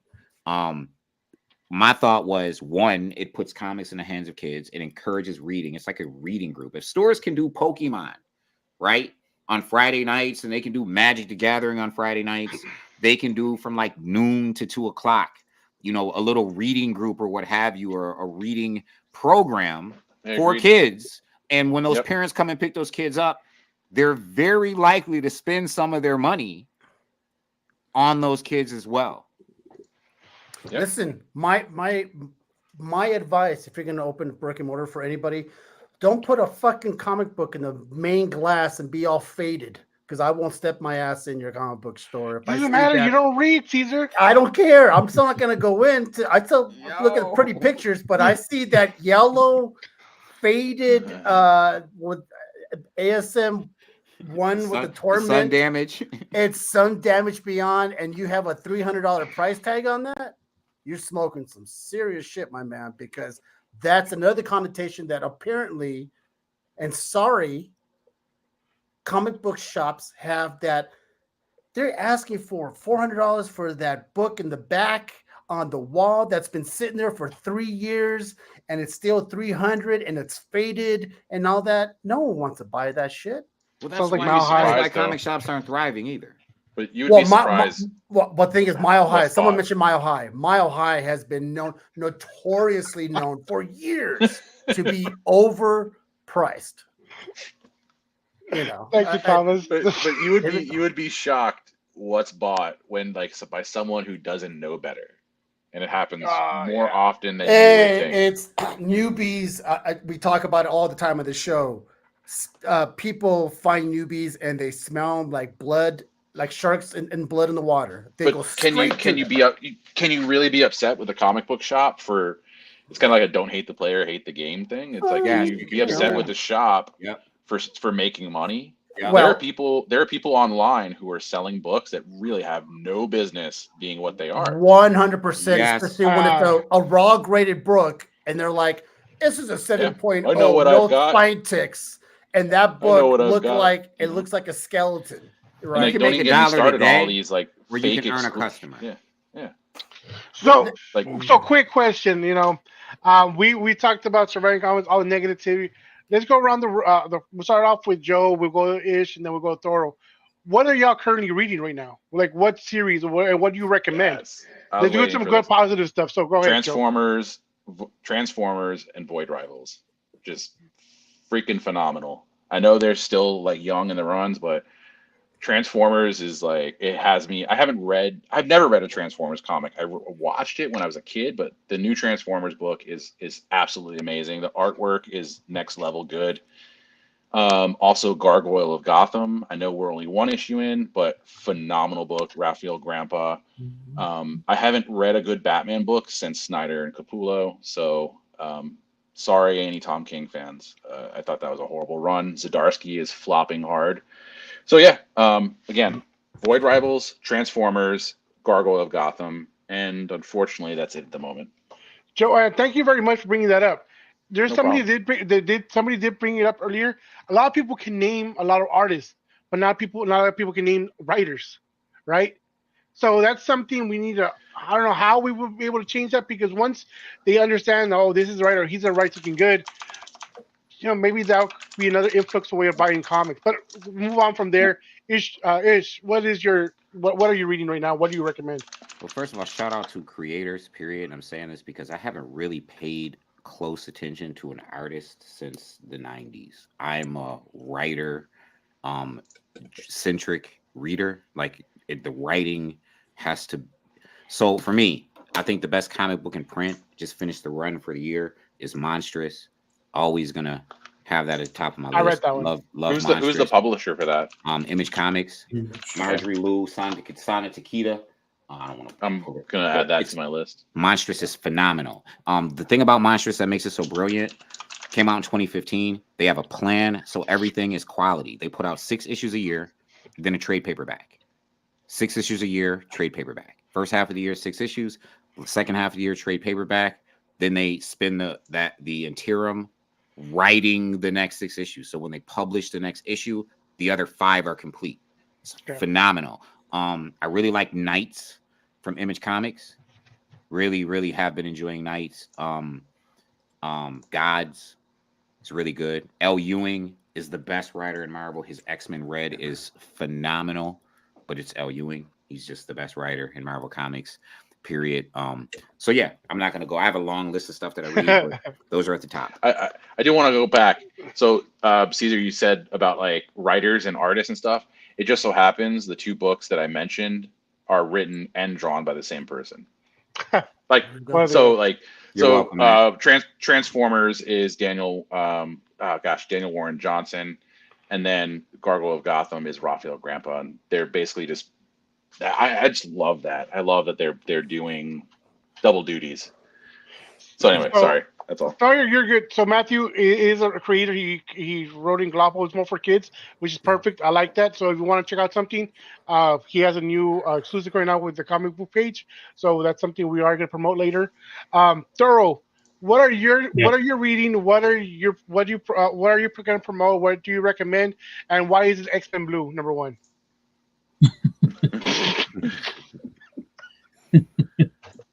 Yeah. So pretty much again, I gotta give a big shout out to Mark Miller. That guy gets my roses. That guy knows how to write. He does his thing. As much as people want to sometimes not give him the credit, that dude does his thing, man. He so far everything that he's done for me has been on point. But outside of that, Ghost Rider, Benjamin Piercy is a writer. Percy has been he has been killing it. He has not been getting the acknowledgement that he deserves on that run. A lot of people don't talk about Ghost Rider. I know some people go to pick up Ghost Rider just because it's Ghost Rider, but nobody's really reading it. It's and good. The same thing with like Danny Ketch, but Ghost Rider has been on point. Incredible Hulk, another one, right off the first issue. And this is the current run right now for Incredible Hulk. Not that freaking I'm turning, I'm Donny Cates. I'm Spaceship turning freaking Hulk. yeah, exactly. Turning the Hulk into damn spaceship. That's been just hot garbage. Another one that doesn't ever get talked about, Nightwing. I heard good things about that. Tom King was writing that though. It's the best run on Nightwing. It's the best Nightwing. Did it just win an Eisner? Yes, and Nightwing does not get talked about ever. Nobody talks absolutely about Nightwing. Batman, Joe said it, man. That Raphael Grandpa, hands down, killing it, man. That has been the best Batman book since forever, because it seems it's just beautifully drawn too. Like I just can't believe it. You know what it reminds me of? Do you remember Year 100 Batman? Yes. It kind of reminds me of that vibe. Not as like crazy looking, but I'm just like, I actually like fanboyed over him. I was just like, hey man, I DM'd him. I was like, I love what you're doing. And he replied back. It just so happens like, Scott Snyder was like super, super nice too. And he replied to me like, and stuff like, just like, yeah, I haven't read a good Batman book in a long time, so I'm just dying for it. But I'm definitely going to check out Nightwing. after. No, I'm telling you, that's one of the ones that honestly I do not hear nobody really talk about it. Here and there, I might hear some hardcore fans that are like, man, like DC doesn't have anything, and I'm like, yo, go check out Nightwing is the best written book in DC right yeah. now. Nightwing Next to has Vigil. been hands down. I haven't been liking what Ram V has been doing with Detective Comics. I hated what he's been doing with Venom. Bro, I can't, bro. Ram V can write, but I agree with you about Venom. Yeah, he I don't really know what write. happened. Yeah, it's the same thing like with Chip Zdarsky. Chip Zdarsky started off with Batman. He did pretty well.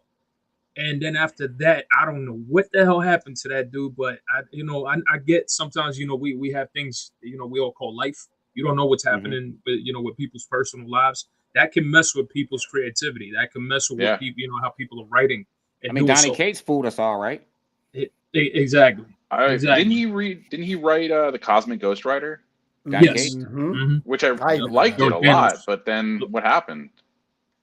So everything he don't know how to end anything. I'm gonna put that out there right now. Who's that? That guy, Donny Cates. He does not know how to end anything, bro. Let's talk about that. First of all, I just want to tell you, when you pick up Nightwing, start at 75. I was about to ask you. You read my mind. Run. But what if I can't stand Tom King? Listen, you can't stand Tom King? You didn't like X-23? You didn't like? Okay, sorry. I haven't read enough of Tom King, I guess, but I thought his Batman run was a travesty. But I loved Vision, and that's why I loved Vision. It was amazing. But his Batman run was the shittiest Batman I read. Like, I'll take Zdarsky's Batman over Tom King's. But then again, maybe that's because of editorial. Like the Batman wedding thing. Oh my gosh, man! The number 50. Yeah. That was a hot mess. We got to go there.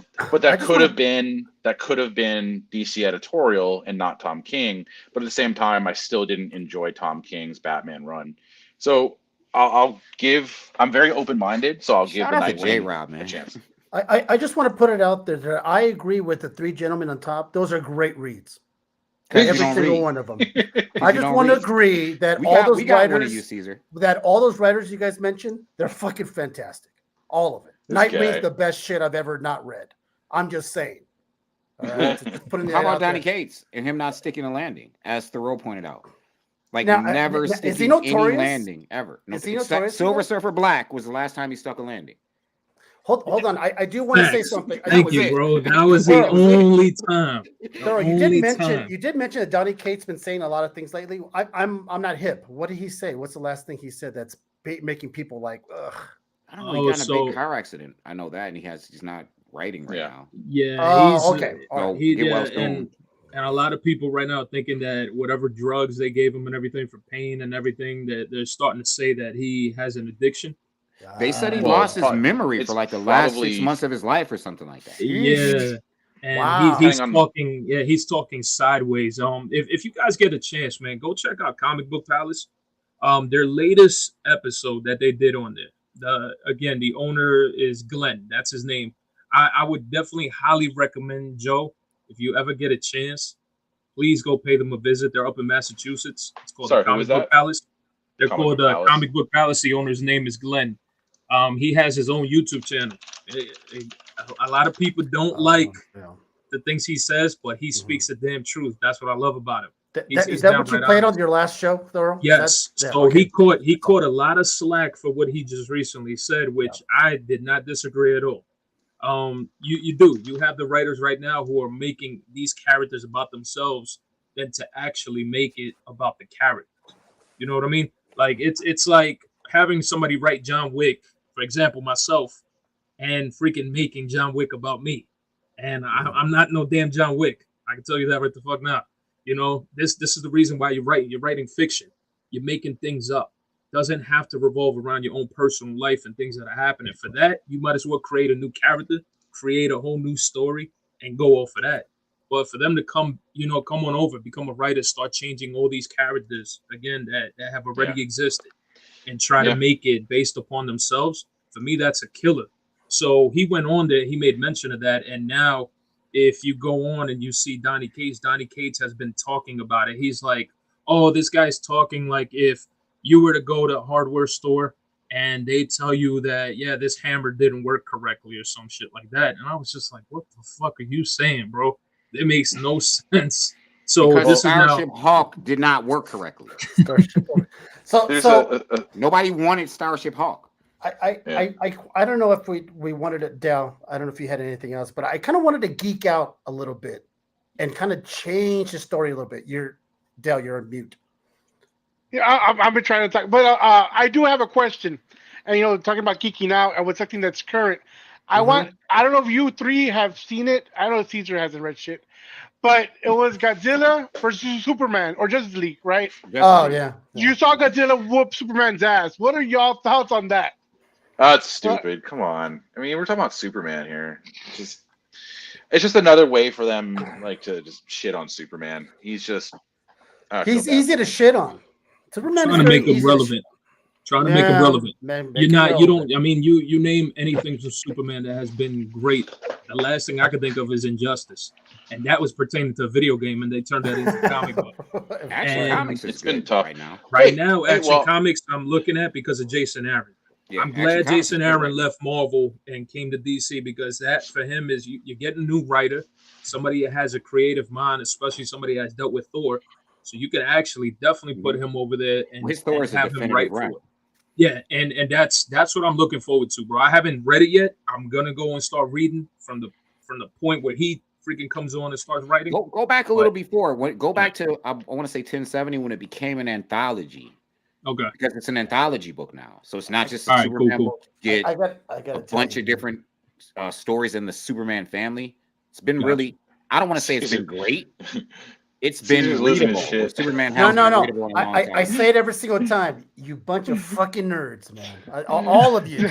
You all are a bunch of fucking Listen, nerds. I'm a closeted nerd, man, because when I was growing up in the 90s in New York City, ain't nowhere in hell I was telling anybody in the hood that I was reading fucking comic books.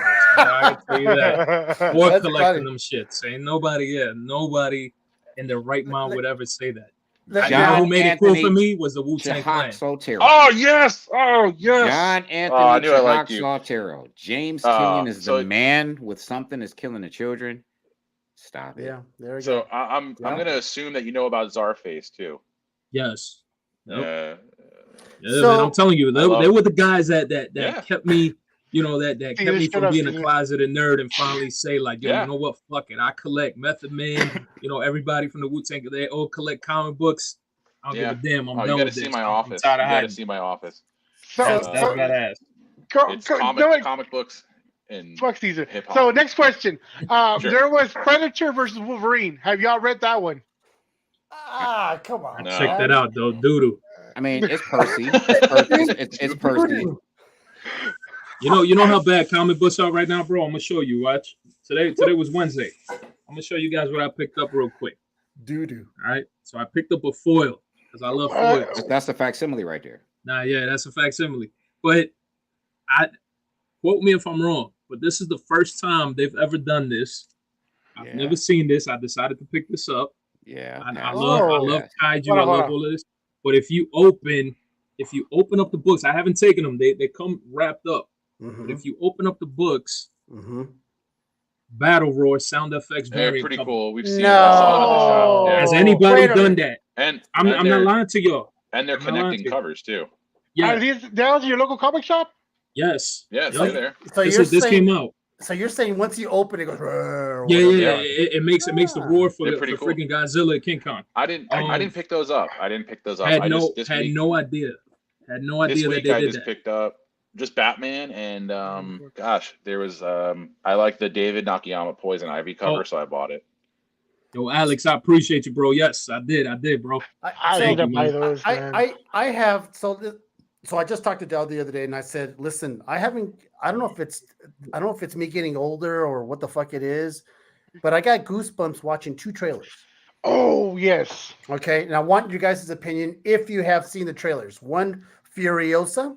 I don't know why, but I got ooh, damn, like this looks all right. It looks pretty good. And the second one was Godzilla and Kong. I don't know what it was. Yeah, man.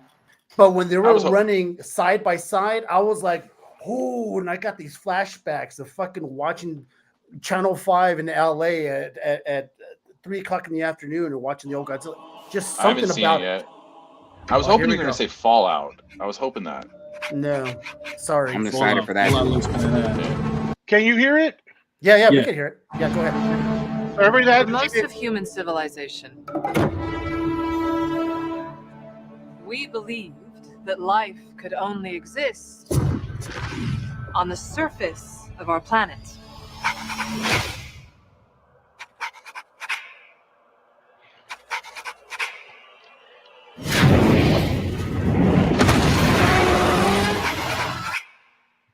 What else were we wrong about? Welcome to my world. Won't you come on in? This world has more secrets than we could possibly imagine. Miracles I get. Still happen now and then.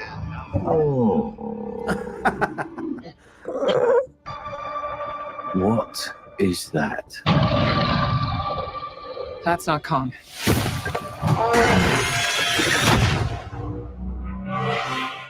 What could have done this?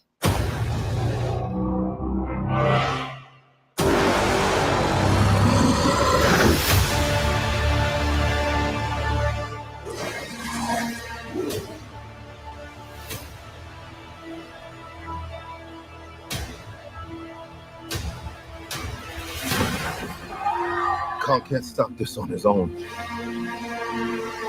He won't be alone.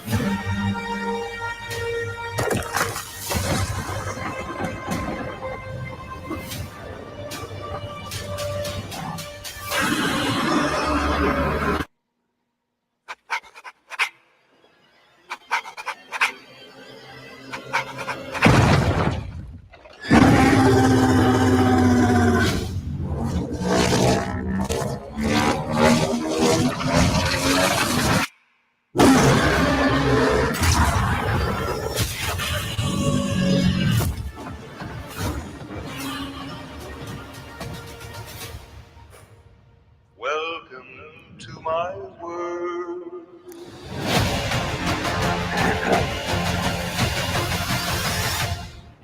Is that a mini Kong?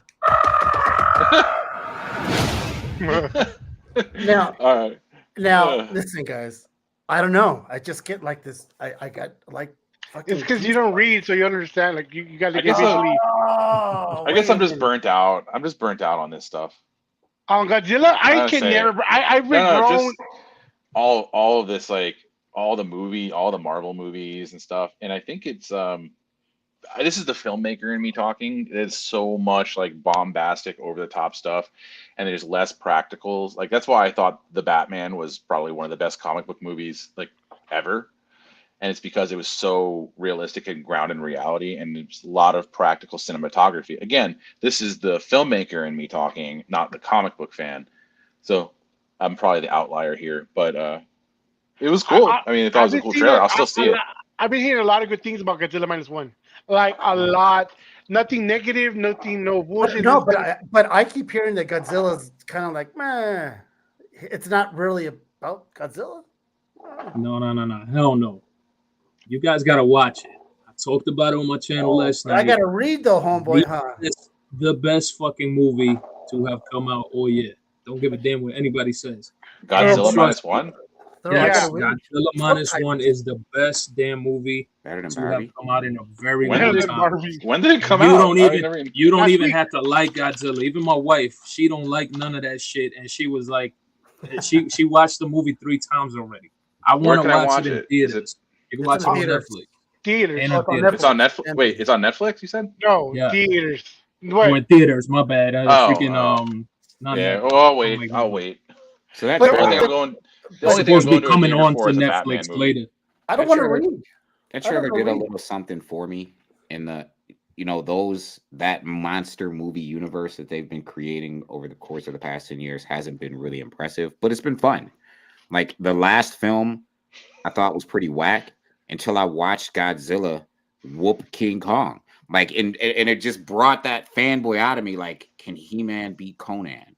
You know, can like that those things you used to think about when you were a kid. You know What what I if? mean? The answer is yes, by the way. And it of course, but you know, when you're a kid, you're wondering, you know what I mean? So when I saw Godzilla fight Kong, and I remember when I was a kid, you guys might remember they did this movie, right? Black and white.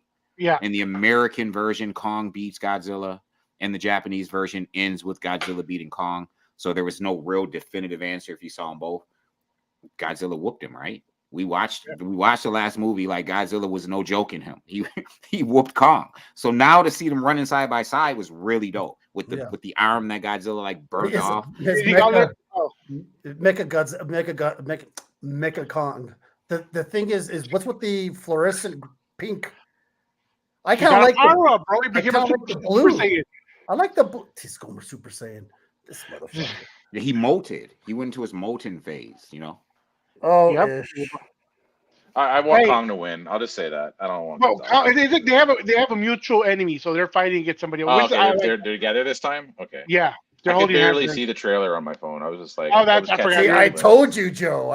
Didn't I tell you? Yeah. I could see. No, it's just like dark. I had to turn my brightness down to see.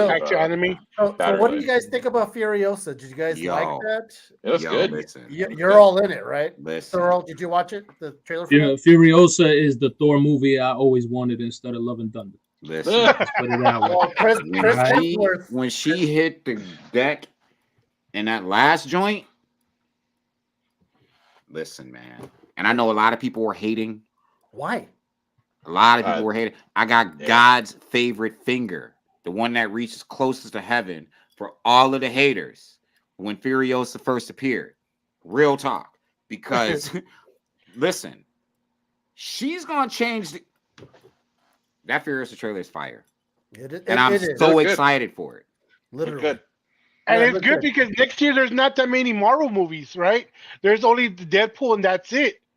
I think Craven might come out, but who gives a fuck about that movie? Well, let it be that way because I think that people are really burnt out. I think they do. I'm all right with and I've been saying it. We want quality over quantity. Make me wait for a badass movie that I want to watch again.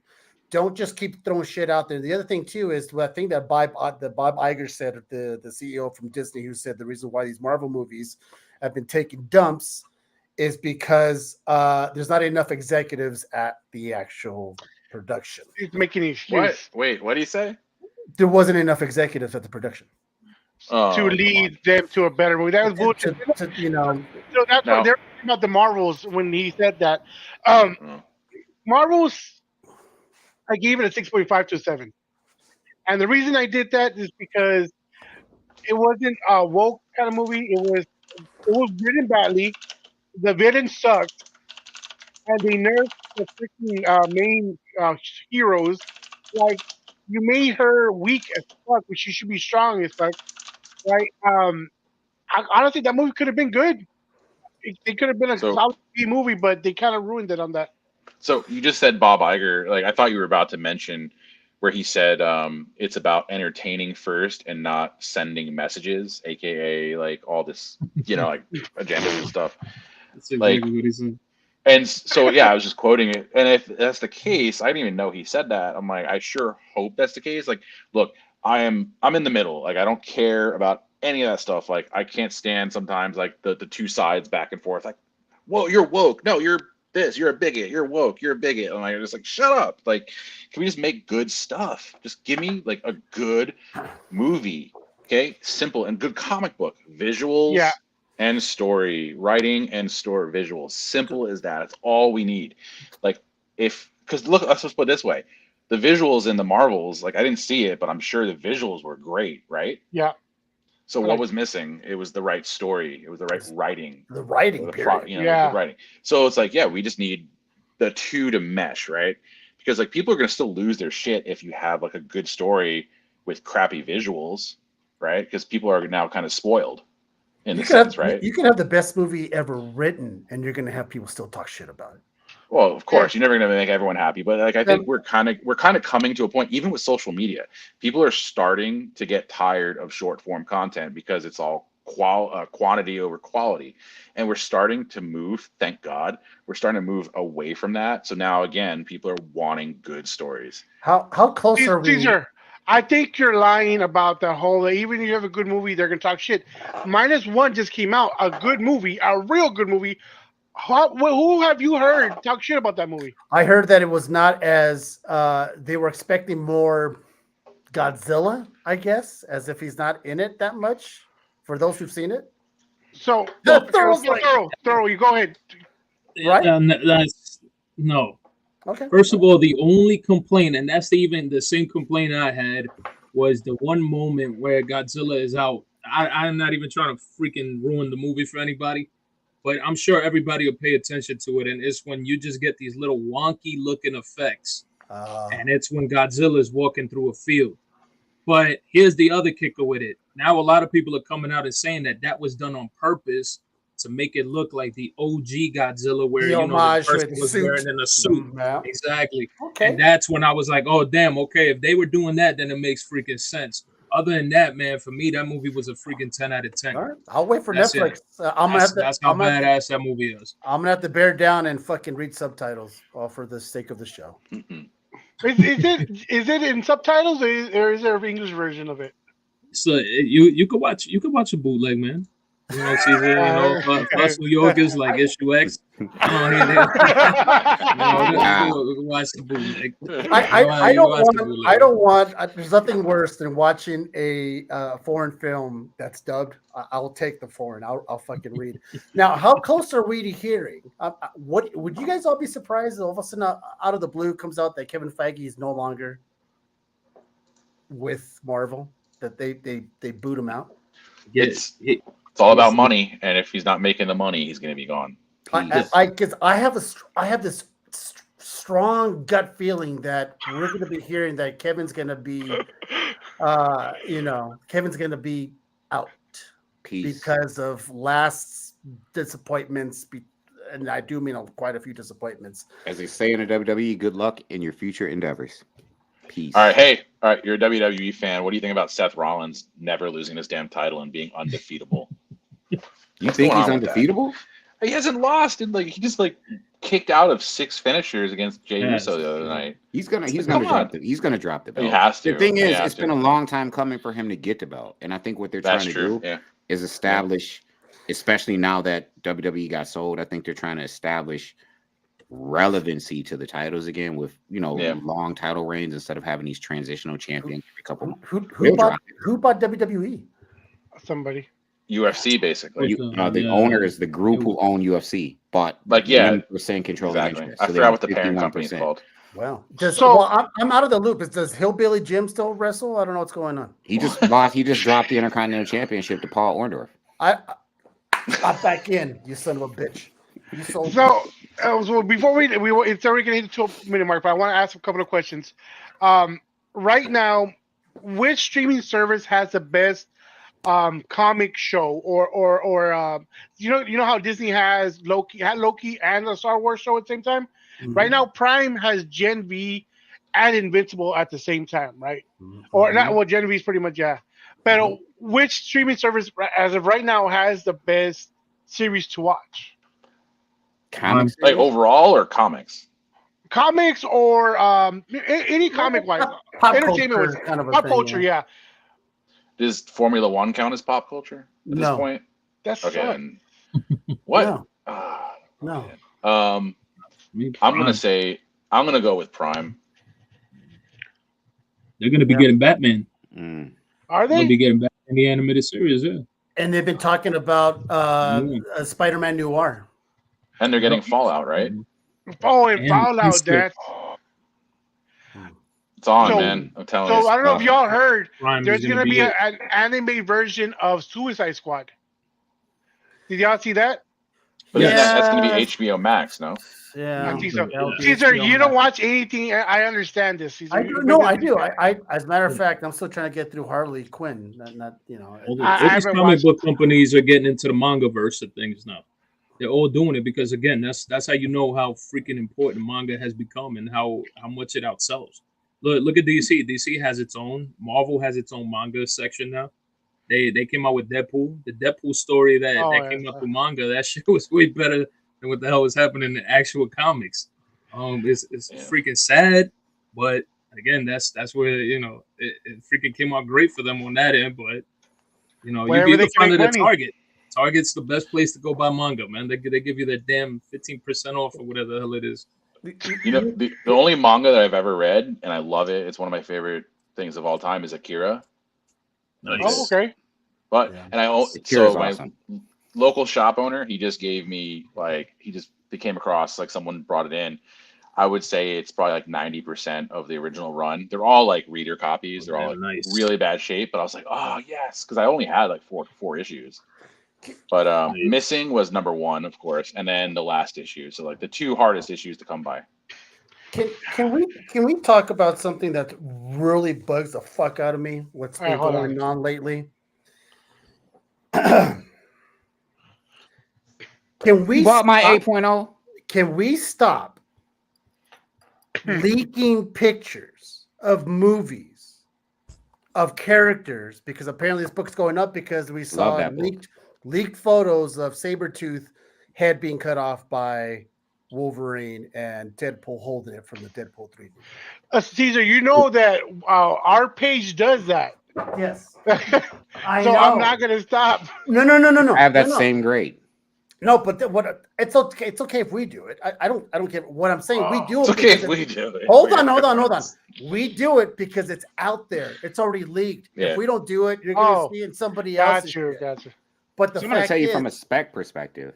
Well, I never put any stock in deaths of characters. And if Sabretooth dies in the Deadpool movie, obviously it's not mainstream Marvel Sabretooth. It's that stupid Fox franchise. Like everybody in the Fox X-Men can die. They're all gonna die, bro. They're literally the whole franchise, and I'm good with it. They're gonna kill everybody. Deadpool kills the whole Fox universe. Kill them all. That's all literally what it's gonna be. That's the reason I don't understand why those books are going insane right now. Right. I don't please explain to me why a Sabretooth book, the first appearance, would go up in value as if it's his first time in a movie. So it doesn't make any sense for a book to go back up. I don't get it. And he's probably going to be in it for like 5 minutes. First of all, people who have invested for any reason in the first appearance of Wolverine should be investing in the first appearance of Sabretooth just because it's the first appearance of Sabretooth on its own. Straight up. If you're going to own this book, it's because it's a key. It's a big key, and he's a badass character, one of the best villains out there that is so badass. Own it because it's a PC book. That's why you should own it. Don't own it. Don't buy it now. Think you're going to flip it for like $400 in 2 weeks. You're not. It's People shouldn't be flipping bronze, copper, X-Men keys anyway. They should just be sitting on them. So before we go, I have one more question for y'all. How true is this, do you think, and do you really want it to be true? I'll post it right now. This. Well, supposedly it's gonna happen. That's what you're ending this with? Yeah, I want. We're talking about spec. We I can don't care. with surviving. I don't care. You don't care? You don't like her as a character? No, I mean I think the character's great, but I don't care. They could play. Or her as an actress in this. I just have no emotional connection to the movies or shows or anything whatsoever. Just nothing anymore. What grade is that? Ish 9.8. Oh, then I'll just put mine away then. But I mean, I will say I'm excited for what they do with Daredevil. That show I'm excited for. When it comes out, your documentary will come out first. So speaking to this, right? Well, let me be honest. I hate everything about Fox X-Men, period, especially Hugh Jackman, because he's the reason why that franchise is so convoluted and inconsistent. So, that having been said, when I watched that Logan film, that everybody, it's the best Logan film, and I'm thinking, okay, they waited 3 movies for a guy with adamantium claws to actually use the adamantium claws. It took 3 movies and a whole bunch of X-Men series for him to actually stab somebody with the thing that makes Wolverine Wolverine. I hated that movie. However, I didn't have a problem with Daphne Keane as X-23. I'd like to see her reprise the role for sure. Hopefully, it's not to just get killed off. No, I don't think they would do that. I think she's more of a future. She's Yeah, and you know what to talk about that is what I hated was that they had to rewrite Blade because he was to be the third most important person in his own movie. When I heard that, I'm like, are you fucking serious? How is a Blade movie and he's not the most important person in that movie? That didn't make sense to me at all. And So they also announced that Man-Thing, Werewolf by Night,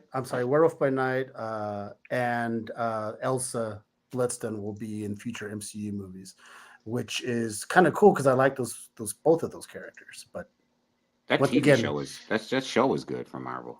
Oh no, I think it was one of the best things that they did. I was really good. Really? Did you watch that, Thoro? Yeah. You didn't like it? I got way too many Teen Wolf vibes. That fucking werewolf was horrible, bro. And the Man-Thing was really good though. Man-Thing was done really well. Yeah, Man-Thing was paused. That was he was but on point. The reason what brought me up the whole trailer thing is imagine if they never leaked any Deadpool 3 stuff. Nothing. Not one picture leaked. And then all of a sudden we're sitting in the movie theater for the first time watching Deadpool 3 and you start seeing these characters come out. Come on. So you kind of geek out a little bit, even though they're not going to get killed. But at least you'll be shocked. Like, oh shit, they brought in Sabretooth. Oh shit, they brought in Elektra from 1990, whatever. But now we're like, we all know. Here's the other thing too. You could think of another book too besides that Iron Fist is that Wolverine 55, that Greg Land variant, that 1 in 10. Remember the one where he's collected paying homage to freaking EC Comics, where he's holding Sabretooth's head. Mm-hmm. Oh People can go crazy over that book. That book's just randomly just popped into my mind because I was like, I remember seeing the picture that they had put out. And I guarantee you people on eBay probably listing that book already going Deadpool 3. And people are going to buy it. And that's the thing. That's how easy it is to be able to just manipulate people into buying anything. Yeah. Wolverine 75, right? Where he pops his claw through Sabretooth's head. Yes. Starts the Age of Apocalypse. Like you could. Yeah, dude. There's so many comic books, bro, that people could just go crazy over. But that's one that just came right to my mind. I was like, yo, I remember that damn book. It was I think it's Wolverine 55. Don't quote me if I'm freaking. They're even mentioning Onslaught for fuck's sake. You know, it's like I haven't heard that one yet. Deadpool can't kill Onslaught. Like, how you gonna bring in Onslaught though? Yeah, they're not just ready like for that, right? You might as well bring in everybody. They're not even nowhere near there to bring Onslaught. We don't even have X-Men yet. Exactly. In a real fashion in the MC, we didn't even have really real X-Men. Our first mutant was Beast. No, was actually our first mutant. Wiccan and Speed. Right? Oh, yeah. And then we got Namor. Well, before we got Namor, we got Miss Marvel, and then Namor. Oh no, we got the man Ursa Major, the Man Bear, and the Black Widow film as well. So we got some mutants so far, but I just wanted to speak real quick because my man up top mentioned he can't wait for Daredevil and Disney, and it's like, okay, I didn't like the way they portrayed him in She-Hulk. Yeah, I'm worried about I don't know how I'm going to feel about Daredevil and Disney because on Netflix, we got one of the greatest fight sequences in the history of any Marvel film, period. When he was going down that hallway, going up them stairs, like a long shot where he just was. Yeah. Disney ain't doing it. And it was a one take with zero CGI. Yeah. Okay. We're talking about a show that had lower production budgets, and just everyone's like, oh well, it's dark, it's not good for kids. Like, not everything has to be for kids. Not everything. Yeah. Right. I mean, if they could recapture like that Punisher and Daredevil, and I like Luke Cage. I know some people don't like it, but I love Luke Cage. I don't mind. Season 1. But people hated it. Like they're like, oh, I thought season 2 was okay as well. So the Defenders sucked. Oh god, yeah, it was a little weak. That was not trash. How garbage, as Thoro says. And then Punisher was just like, oh, so good. Let me ask you guys. Let me ask the whole panel here. Now that we know the X-Men are coming, is this book going to be worth more? No. I'm so like non-spec. Like I just don't like. I just buy what I like. I buy what I like. I don't think that book's gonna do anything major, man. I think it's a what if. The only way you're gonna see it go up is when they come out with the What If series, and that ends up happening in What If. That's Oh, the they're only gonna. freaking way. Other than that, I don't think it's gonna be as long as I don't even think they still don't even have the rights to the Hulk yet. So Yeah, that they'll never get the rights to the years Hulk. from you're talking about Who, years. who, who else? Who else? I Oh, think it's Hulk. who is it? Universal? Paramount or Universal? something? Universal. Yeah, Universal. Thank you. Yeah, because they're the So is ones that that got why the we can't rights. get another Hulk movie? Is Yeah, that you what can't. it is? That's why they stuck with that stupid Professor Hulk. Like- I hate fucking like- Mark Ruffalo, man. Well, I Can't think stand one of the biggest travesties in all of comic book movies is that like Planet Hulk got shoehorned into a Thor movie. A good Like, Thor movie, though. A good Thor movie. I know, but Oh. it's Sacrifice like one. you take like one of the best modern Hulk stories and put it in a Thor movie, and like it's not Right. about Hulk anymore. It's about And they made him Thor. Monkey Hawk too. They didn't even make him like World War Hawk. He was like an ape. Nah, he was. Yeah, he was stupid Hulk. I just didn't like it. I just No, I was Ragnarok. sad. I was sad. I thought it was a great movie. I loved the movie, but I was sad for Hulk because that's one of my favorite Hulk comics, and it's like it's on my shelf, and it's like I only keep my favorite books on the shelf, and it's just like, Yeah. yes, it should have been its own movie. Peter, I agree. Agreed. I just love the culmination of that Planet Hawk when we got World War Hawk when he's just stomping and like cracking New York City, just I want to see Beta Ray ripping it Bill in was half. another one. Say again. I wanted to Yeah, see Beta Beta Ray Ray. Bill. That would have been another cool character to bring in. Everybody wanted to see Ben Ray Bill My instead of just a gosh. statue of him. It's a bust. It's like, fuck, that's it. That's all. I'm surprised we haven't yet. I'm shocked. He's Well, like I'm surprised we Mephisto. didn't see the Thor corpse. He's like Mephisto. Instead, we got Valkyrie, who like, it was like whatever, you know. Yeah, they could have done Thor Alright. Core. They could have done that. They could have that would have been a hell of a story for them to run with. They could have introduced him. I think it's hard to do Beta Ray for Disney And Why? They got it because cost for of freaking what CGI. Thor represents in the worthiness aspect. And Beta Ray's introduction was being more worthy than Thor. Like he whooped Thor out and took his hammer from him. Like that's how we get Beta Ray. You know what I mean? He just beat him up. Well, issue X, you were just talking about how you hated how Daredevil was introduced into She-Hulk, right? Mm-hmm. So if they're capable of doing that shit, they should be capable of fucking bringing in Beta Ray and fucking making. Trust me, Thor is my dude when it comes to Marvel.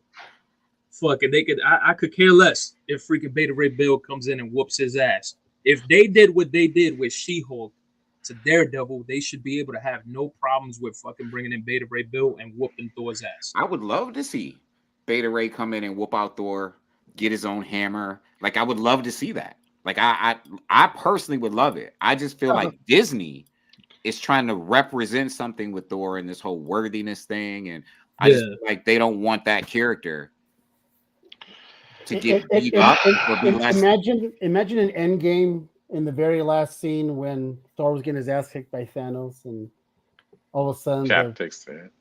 the hammer comes up and it goes straight to Beta Ray Bill's hand, and that you're like, would "What the be fuck this guy come from?" Oh, amazing! Right? Instead, we got he's not alone. We got Hulk, with all the girls. Guys. Oh my god!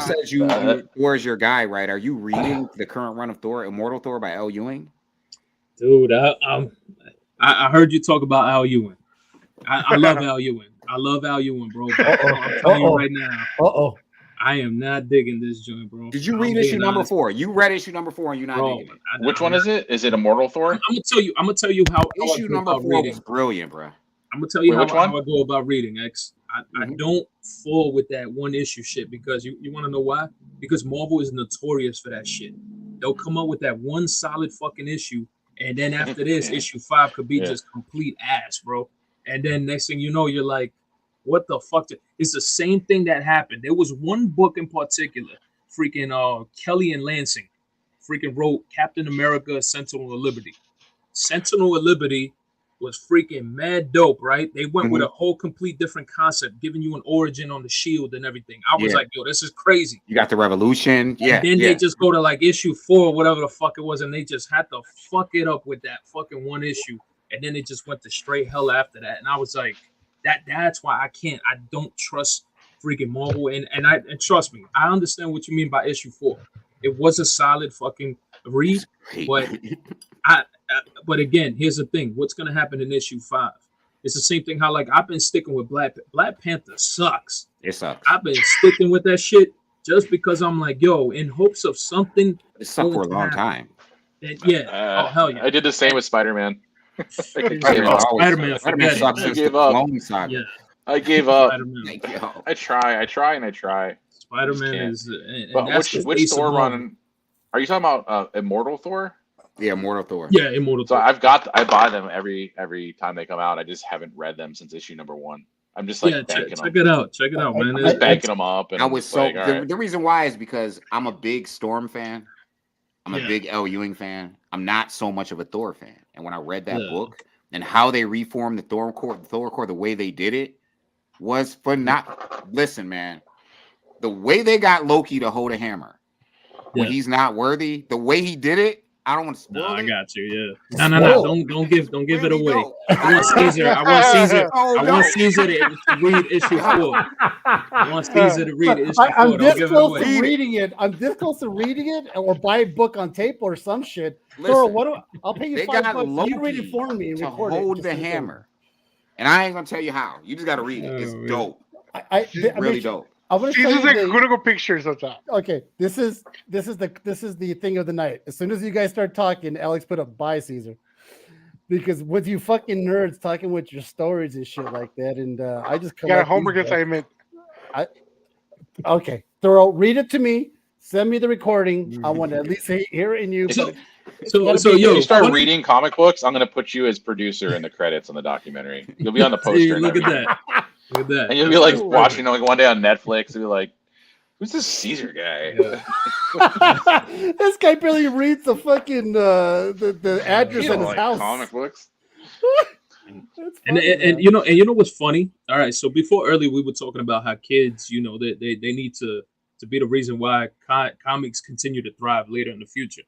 So you just brought something back to me. So I was with a group of kids that I was freaking, you know, like I freaking was like mentoring them and everything like that.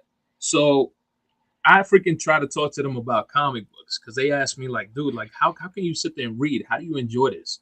And I told them, I'm like, here, check this out. You know, I gave them comic books, and you know what these little a-holes said? All of them. He's like, why don't you just read it to me? To me. Yeah, that's what just brought me. Yo, you just gave me PTSD, bro, because that's exactly what they said, and I'm there like, bro, I'm like, y'all really just telling me y'all want me to read the books to you guys, and they're like, yeah, I'm not going to sit there and read it. So that's what sit on your lap. To lose faith. I see nothing wrong with that comment.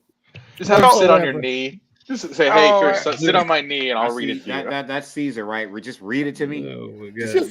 Just let me watch the comics explain. Listen, I'll close my eyes. Yeah, on YouTube. I'm just gonna hear. Yo, Del, I just want to say that comment you just said, because I forgot to mention Philadelphia by Rodney Barnes. I think it is the most important. I was gonna ask y'all. One of the most. I read every issue. I think it is one of the most important books of this generation. It is phenomenal. Everybody who collects for investment purposes should be buying Philadelphia. If you like to read, you should be buying Philadelphia. If you like good art, you should be buying Philadelphia. It's phenomenal. Yeah, we had Rodney on here. Was it 3 months ago? Yeah, and he's a great guy, but he was roasting my ass for the whole show because we had a charity event like 2 weeks prior. And I got drunk on the show, like real fucking drunk. And he kept making fun of me throughout when he was on the show. I'm like, fuck. And when I talk to him on Instagram or on Facebook, he'll make a joke. He remembers everything. Ronnie's a cool dude. Yeah, and I like the fact that Spawn is crossing over to Philadelphia. I honestly have not kept up with it. I need to. But yeah, especially with Spawn being in Philadelphia now, it's cool that and the Blackula is going to be in there. Savage Dragon. What's the Savage Dragon? Do I have to start at number 1 or like Philadelphia? Yeah, I think so. Right? Yeah, because the way he writes it, the way they tell the story is, you probably want to start at number 1. Just get the trades. We're gonna try to, Dale. Maybe next year. Well, you just said investing. It's you got to invest in it. Yeah, we can get it back on. I love it. I invest in it. I love that book. Philadelphia. Volume 1. I'll check it out for sure. Yeah, I'll read it. You're such a liar, dude. I have the first You see how he said, I He have said episode. episode. He Yes. said episode. I got the Amazon audio file already. He Was that a Freud? downloaded. Wait a minute. He Was that a downloaded a Freudian? YouTube recap video. Was that a Rodney, Freudian? if you see this, see, he hasn't read that shit, Rodney. See, Oh, it's Caesar a- has his headphones on at night in bed, and he's sleeping, and he's listening to comics. He's gonna come Listen. back and be like, "Yeah, I read Right. Philadelphia," because he watched the whole. You know he what? watched the It was comics a Freudian explained. slip. I'm sorry, guys. I'm gonna read Thor. What is it? Invincible Thor. What's it called? Immortal Thor. Oh, okay. Immortal Instead Thor of number Invincible. number 8. Whatever. Hold on, man. Don't put fucking Iron Man nowhere near fucking Thor, bro. I can't fucking stand Yo, Iron that's Man. what you guys should do. Seriously, you should have a block where Caesar just reads a couple pages of comics to the community Listen, every time y'all do I a will show. do it. I will do it only if I'm able to do it in my voiceover. See, we should voice. 30 minutes. If I do it in my voiceover voice, then I'll read a whole page. It would take you 5 episodes to finish one book. This motherfucker. Oh, okay. Well, anyways, we are at 2.5, and I don't want to go any further because we always try to keep it. We try because I know we tried it too earlier, but once y'all fucking nerds started talking about books, y'all went out like, oh, let's hear it. Caesar he got hurt and offended, but I was enjoying y'all here talk. I really was. Caesar left the fucking thing. You know what? Let me get He calls shot us of whiskey. nerds and then leaves. Yeah, Oh, oh, man. I had to go look at a book that you guys, whatever, man. You don't have that book. Don't fucking lie. But before we go, we are going to let each one of you promote what you have, what you do. Once again, I know Thoro could introduce yourself or Ish. Reintroduce yourselves one at a time. We'll start with Ish, then Thoro. Joe will be the last one. So Ish, go ahead and start it off. Yo, what up, community? What up, comics menu community? What up to my comics community crowd crew? I'm IssueX, owner of Comic Sense. Check me out on IssueX, ISHUE.X on Instagram, and Comic Sense on Facebook, Comic Sense Facebook group, Comic Sense Facebook page, also Comic Sense on YouTube. Y'all know what time it is. We're the Robin Hoods of the unfair market. What it is. And you already know what time it is, man. It is your boy Thoro Montana, everybody's favorite bad guy, and hopefully your next favorite freaking bad guy. Come and check me out. Keep It Thoro Comics is a channel on YouTube. If you guys want to follow me on IG, keep it Thoro _ all the way, even at the end of Thoro. You already know what time it is with that. Other than that, man, guys, listen, check out the channel. I'm controversial. This is what a lot of people say about me. And I'm going to keep it at that. But the thing is, you're going to get the whole truth, nothing but the truth, as long as you can handle it. So that's where I come from with that. So stay tuned. Surviving. Before you go, let me just say this, right? Yeah. So when I posted on my page that I was going to be on this show, somebody came on and was like, Ish and Thoro on the same show? I got to tune in. Yeah, and I'm like, I just saw that. hold on, who's Thoro? Because I don't be knowing people. You know what I mean? I'm very controversial. same thing, I say some stuff. You know what I mean? And they're like, yo, he's really dope dude. He tells it like it is, like you do. He keeps it real. So so on my page. I'm like, okay. He's epic. You know, he's epic. If I were Look at that. Yeah, I see what you Damn, did dude. there. Da-da-da-da-da-da. Don't ever put me in that same word, bro. That same word, epic. I took the word epic out of my vocabulary, bro. I don't even say that. Even when you see people doing reviews about movies and I talk about a movie, I refuse to read that review if it says epic, because pretty much every damn review for a movie is epic. That's out of my vocabulary, man. So Thoro, I got one. I run a few comic pages, right? But one of them was called Epics Comics and Collectibles. I had to change that fucking group to collectibles something collective. Yeah, Comics Collective. So I had to change that fucking name of the group because of that situation. Like, fuck, dude. Oh, that sucks, man. It's fine. It was a rebrand, so it had to be done. Right before we go, has Disney dashed the creativity of the comic medium to pieces? What do you guys think? Hosts. I mean, guess. No, there's so much more to comics than just what Marvel is doing. There's so much good stuff out there. I wouldn't say maybe they've dashed their own shit to pieces. Okay. What about you guys? What do you guys think? I think it's absolutely the opposite.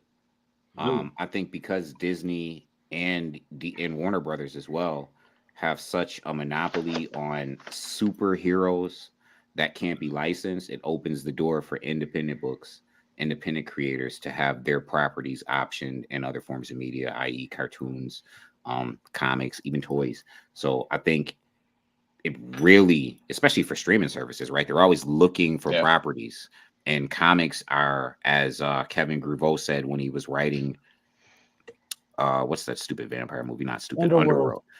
He said they storyboarded it. They presented pretty much a comic book, which is a visual script. So it's already something sitting there that people can look at and say, you know what, we're going to option Once Upon a Time at the End of the World from Boom Studios, or we're going to option Ambassadors from Image Comics or what have you. So I think it's kind of done the opposite. Do you think the same, Thoro? Now, I've always said this for years. The worst thing that could have ever happened to Marvel was the moment that Disney purchased them. I thought that was honestly by far the worst thing, because you're talking about a company that's all about family. Comic books, do you have your titles that can revolve around kids, families? Yes, you do, but very minimal. So to bring something like that IP over to a very family-oriented business like Disney, that's all worried about theme parks, animated cartoons and things like that. Yeah, that was the worst thing ever. I'm not gonna hold my breath.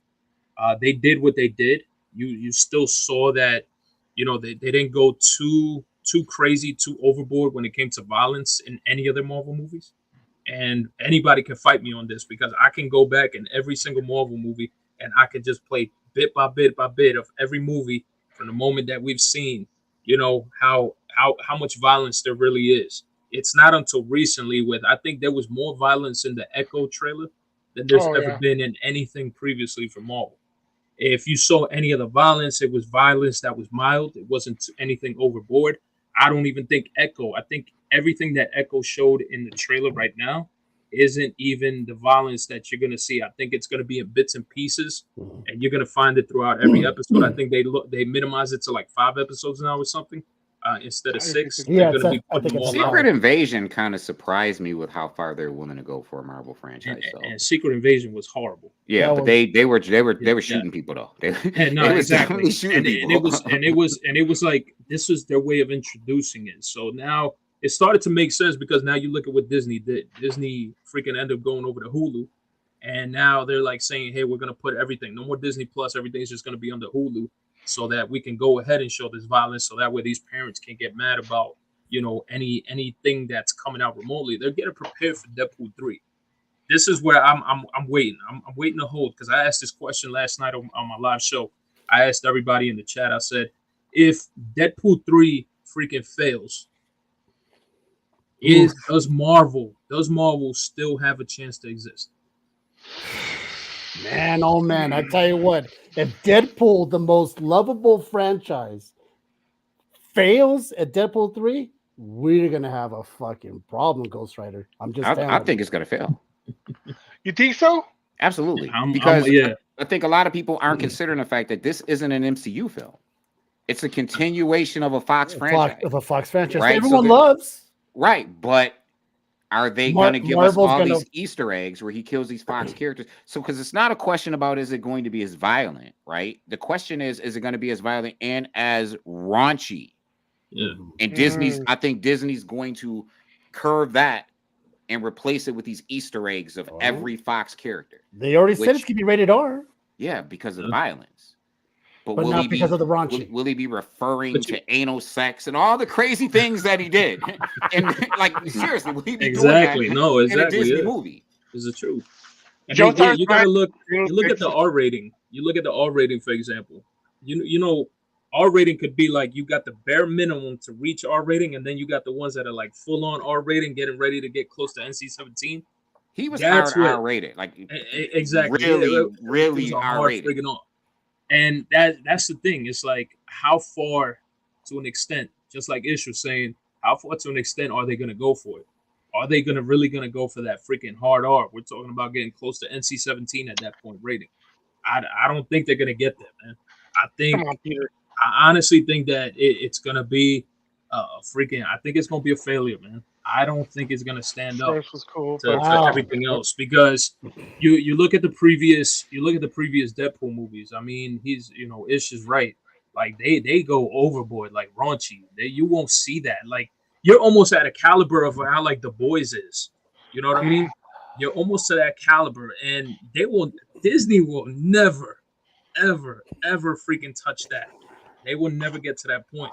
If you see a head cut off for like Sabretooth, dude, I'm telling you, I think that's probably gonna be the furthest violence wise. I don't think you're gonna go because I know people are gonna start bringing up, well, yo, Thoro, what about freaking Doctor Strange 2? Man, listen, Doctor Strange 2, another garbage ass movie, and mind you, I like Doctor Strange. Fucking, I'm gonna be real about it. I fell asleep in the fucking theaters. Some people blamed it because I decided to go to a movie theater with the reclining seats. Oh, forget I don't about think it. You're so. out. It's the only one I go Did to. not hold my No, attention. I fell asleep during Iron Man 2, so It was the worst. Iron Man 2 was horrible. Iron Man 3. I know. I fell asleep during it. The way they killed, and they didn't have reclining seats back then, so it was in regular seats. the way they Hard killed ass. the Illuminati was horrible. The way they killed Black Bolt, the way they killed everybody there, it was just all these badass characters, and she fucking just like that. What I was like, wow, all right. And mind you, she's super powerful. Don't you know?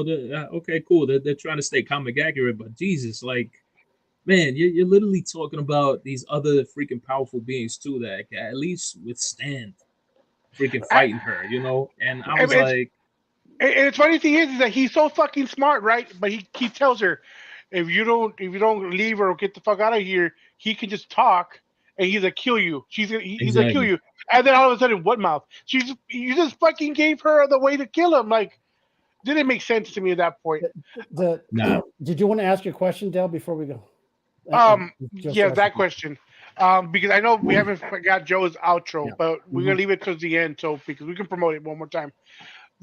What's a comic that y'all recommend that is close to Invincible? Because somebody was asking that in one of the clips we shared about Invincible. People were asking about it, like, hey, what's a comic they can get into that's close like Invincible? What do y'all recommend? Y'all read more. Currently? Obviously, anything currently, past, anything. That's Invincible-esque, I guess. Yeah, pretty much. You mean as far as an ultra-violent Superman type hero? Probably. Yeah. I mean, I would go with something that was super overprinted, and you fucking find it everywhere, and that's Supreme. I was gonna say Supreme. Yeah, I was that's gonna probably say Supreme. the closest. Yeah, it's literally what I was gonna say was Supreme. Supreme. Maybe Savage Dragon. Yeah. So now we're talking 90s stuff. Yeah, because Savage Dragon has that tons of characters. If you want to go with the flying and violent, the Superman-esque type of thing, story and everything, go with Supreme. And let me tell you guys, Supreme is actually really fucking good. The only problem is, again, if you're trying to I call them gambles. I don't call these shits investments. If you freaking calling these investment, that's on you. But don't be investing in Supreme. Oh, don't invest. There's an arc of Supreme that kind of sucks. The overall Supreme run altogether is really good. There's one arc before Alan Moore jumps on it. That kind of sucks, and then Alan Moore jumps on it. But Supreme is at its best. He's Superman, but he's just an a-hole. Like he's really, he's a good guy, but he's the polar opposite of Superman. He's not the good old boy that you get a Superman. They changed the dynamics of it, which I appreciate a lot. So remember that, Joe. Don't invest in Supreme. It's not going to get you anywhere.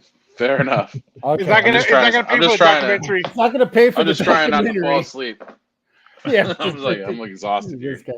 All I've been right, on camera pretty much all day. Do your thing. I mean, I'm glad we took a break because it was going to be really hard to follow up those guys. Your outros were phenomenal. So, I'm Joe. I'm the director of Surviving Comics, a documentary that's in production. We're currently in the crowdfunding stages, and we're doing that on Indiegogo. You could find a link down below.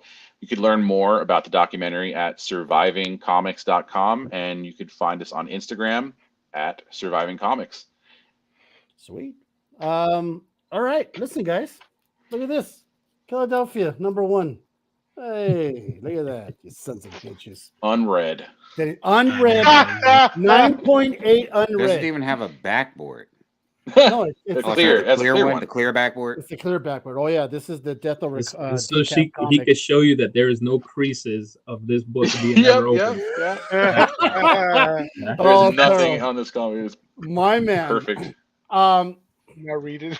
Listen, now you guys, you know me. I'm. You can find me on Instagram as Adriel's Dracula's Wolf. I do voiceovers, so if you want a promo done for your reels or whatever, if you want any kind of voice you want, I could do it. I've been doing it. People love him. Like it's a lot of likes, yada yada yada, all that good stuff. See me here next Wednesday. No, we're gonna be on hiatus 2 weeks. We're gonna take a nice.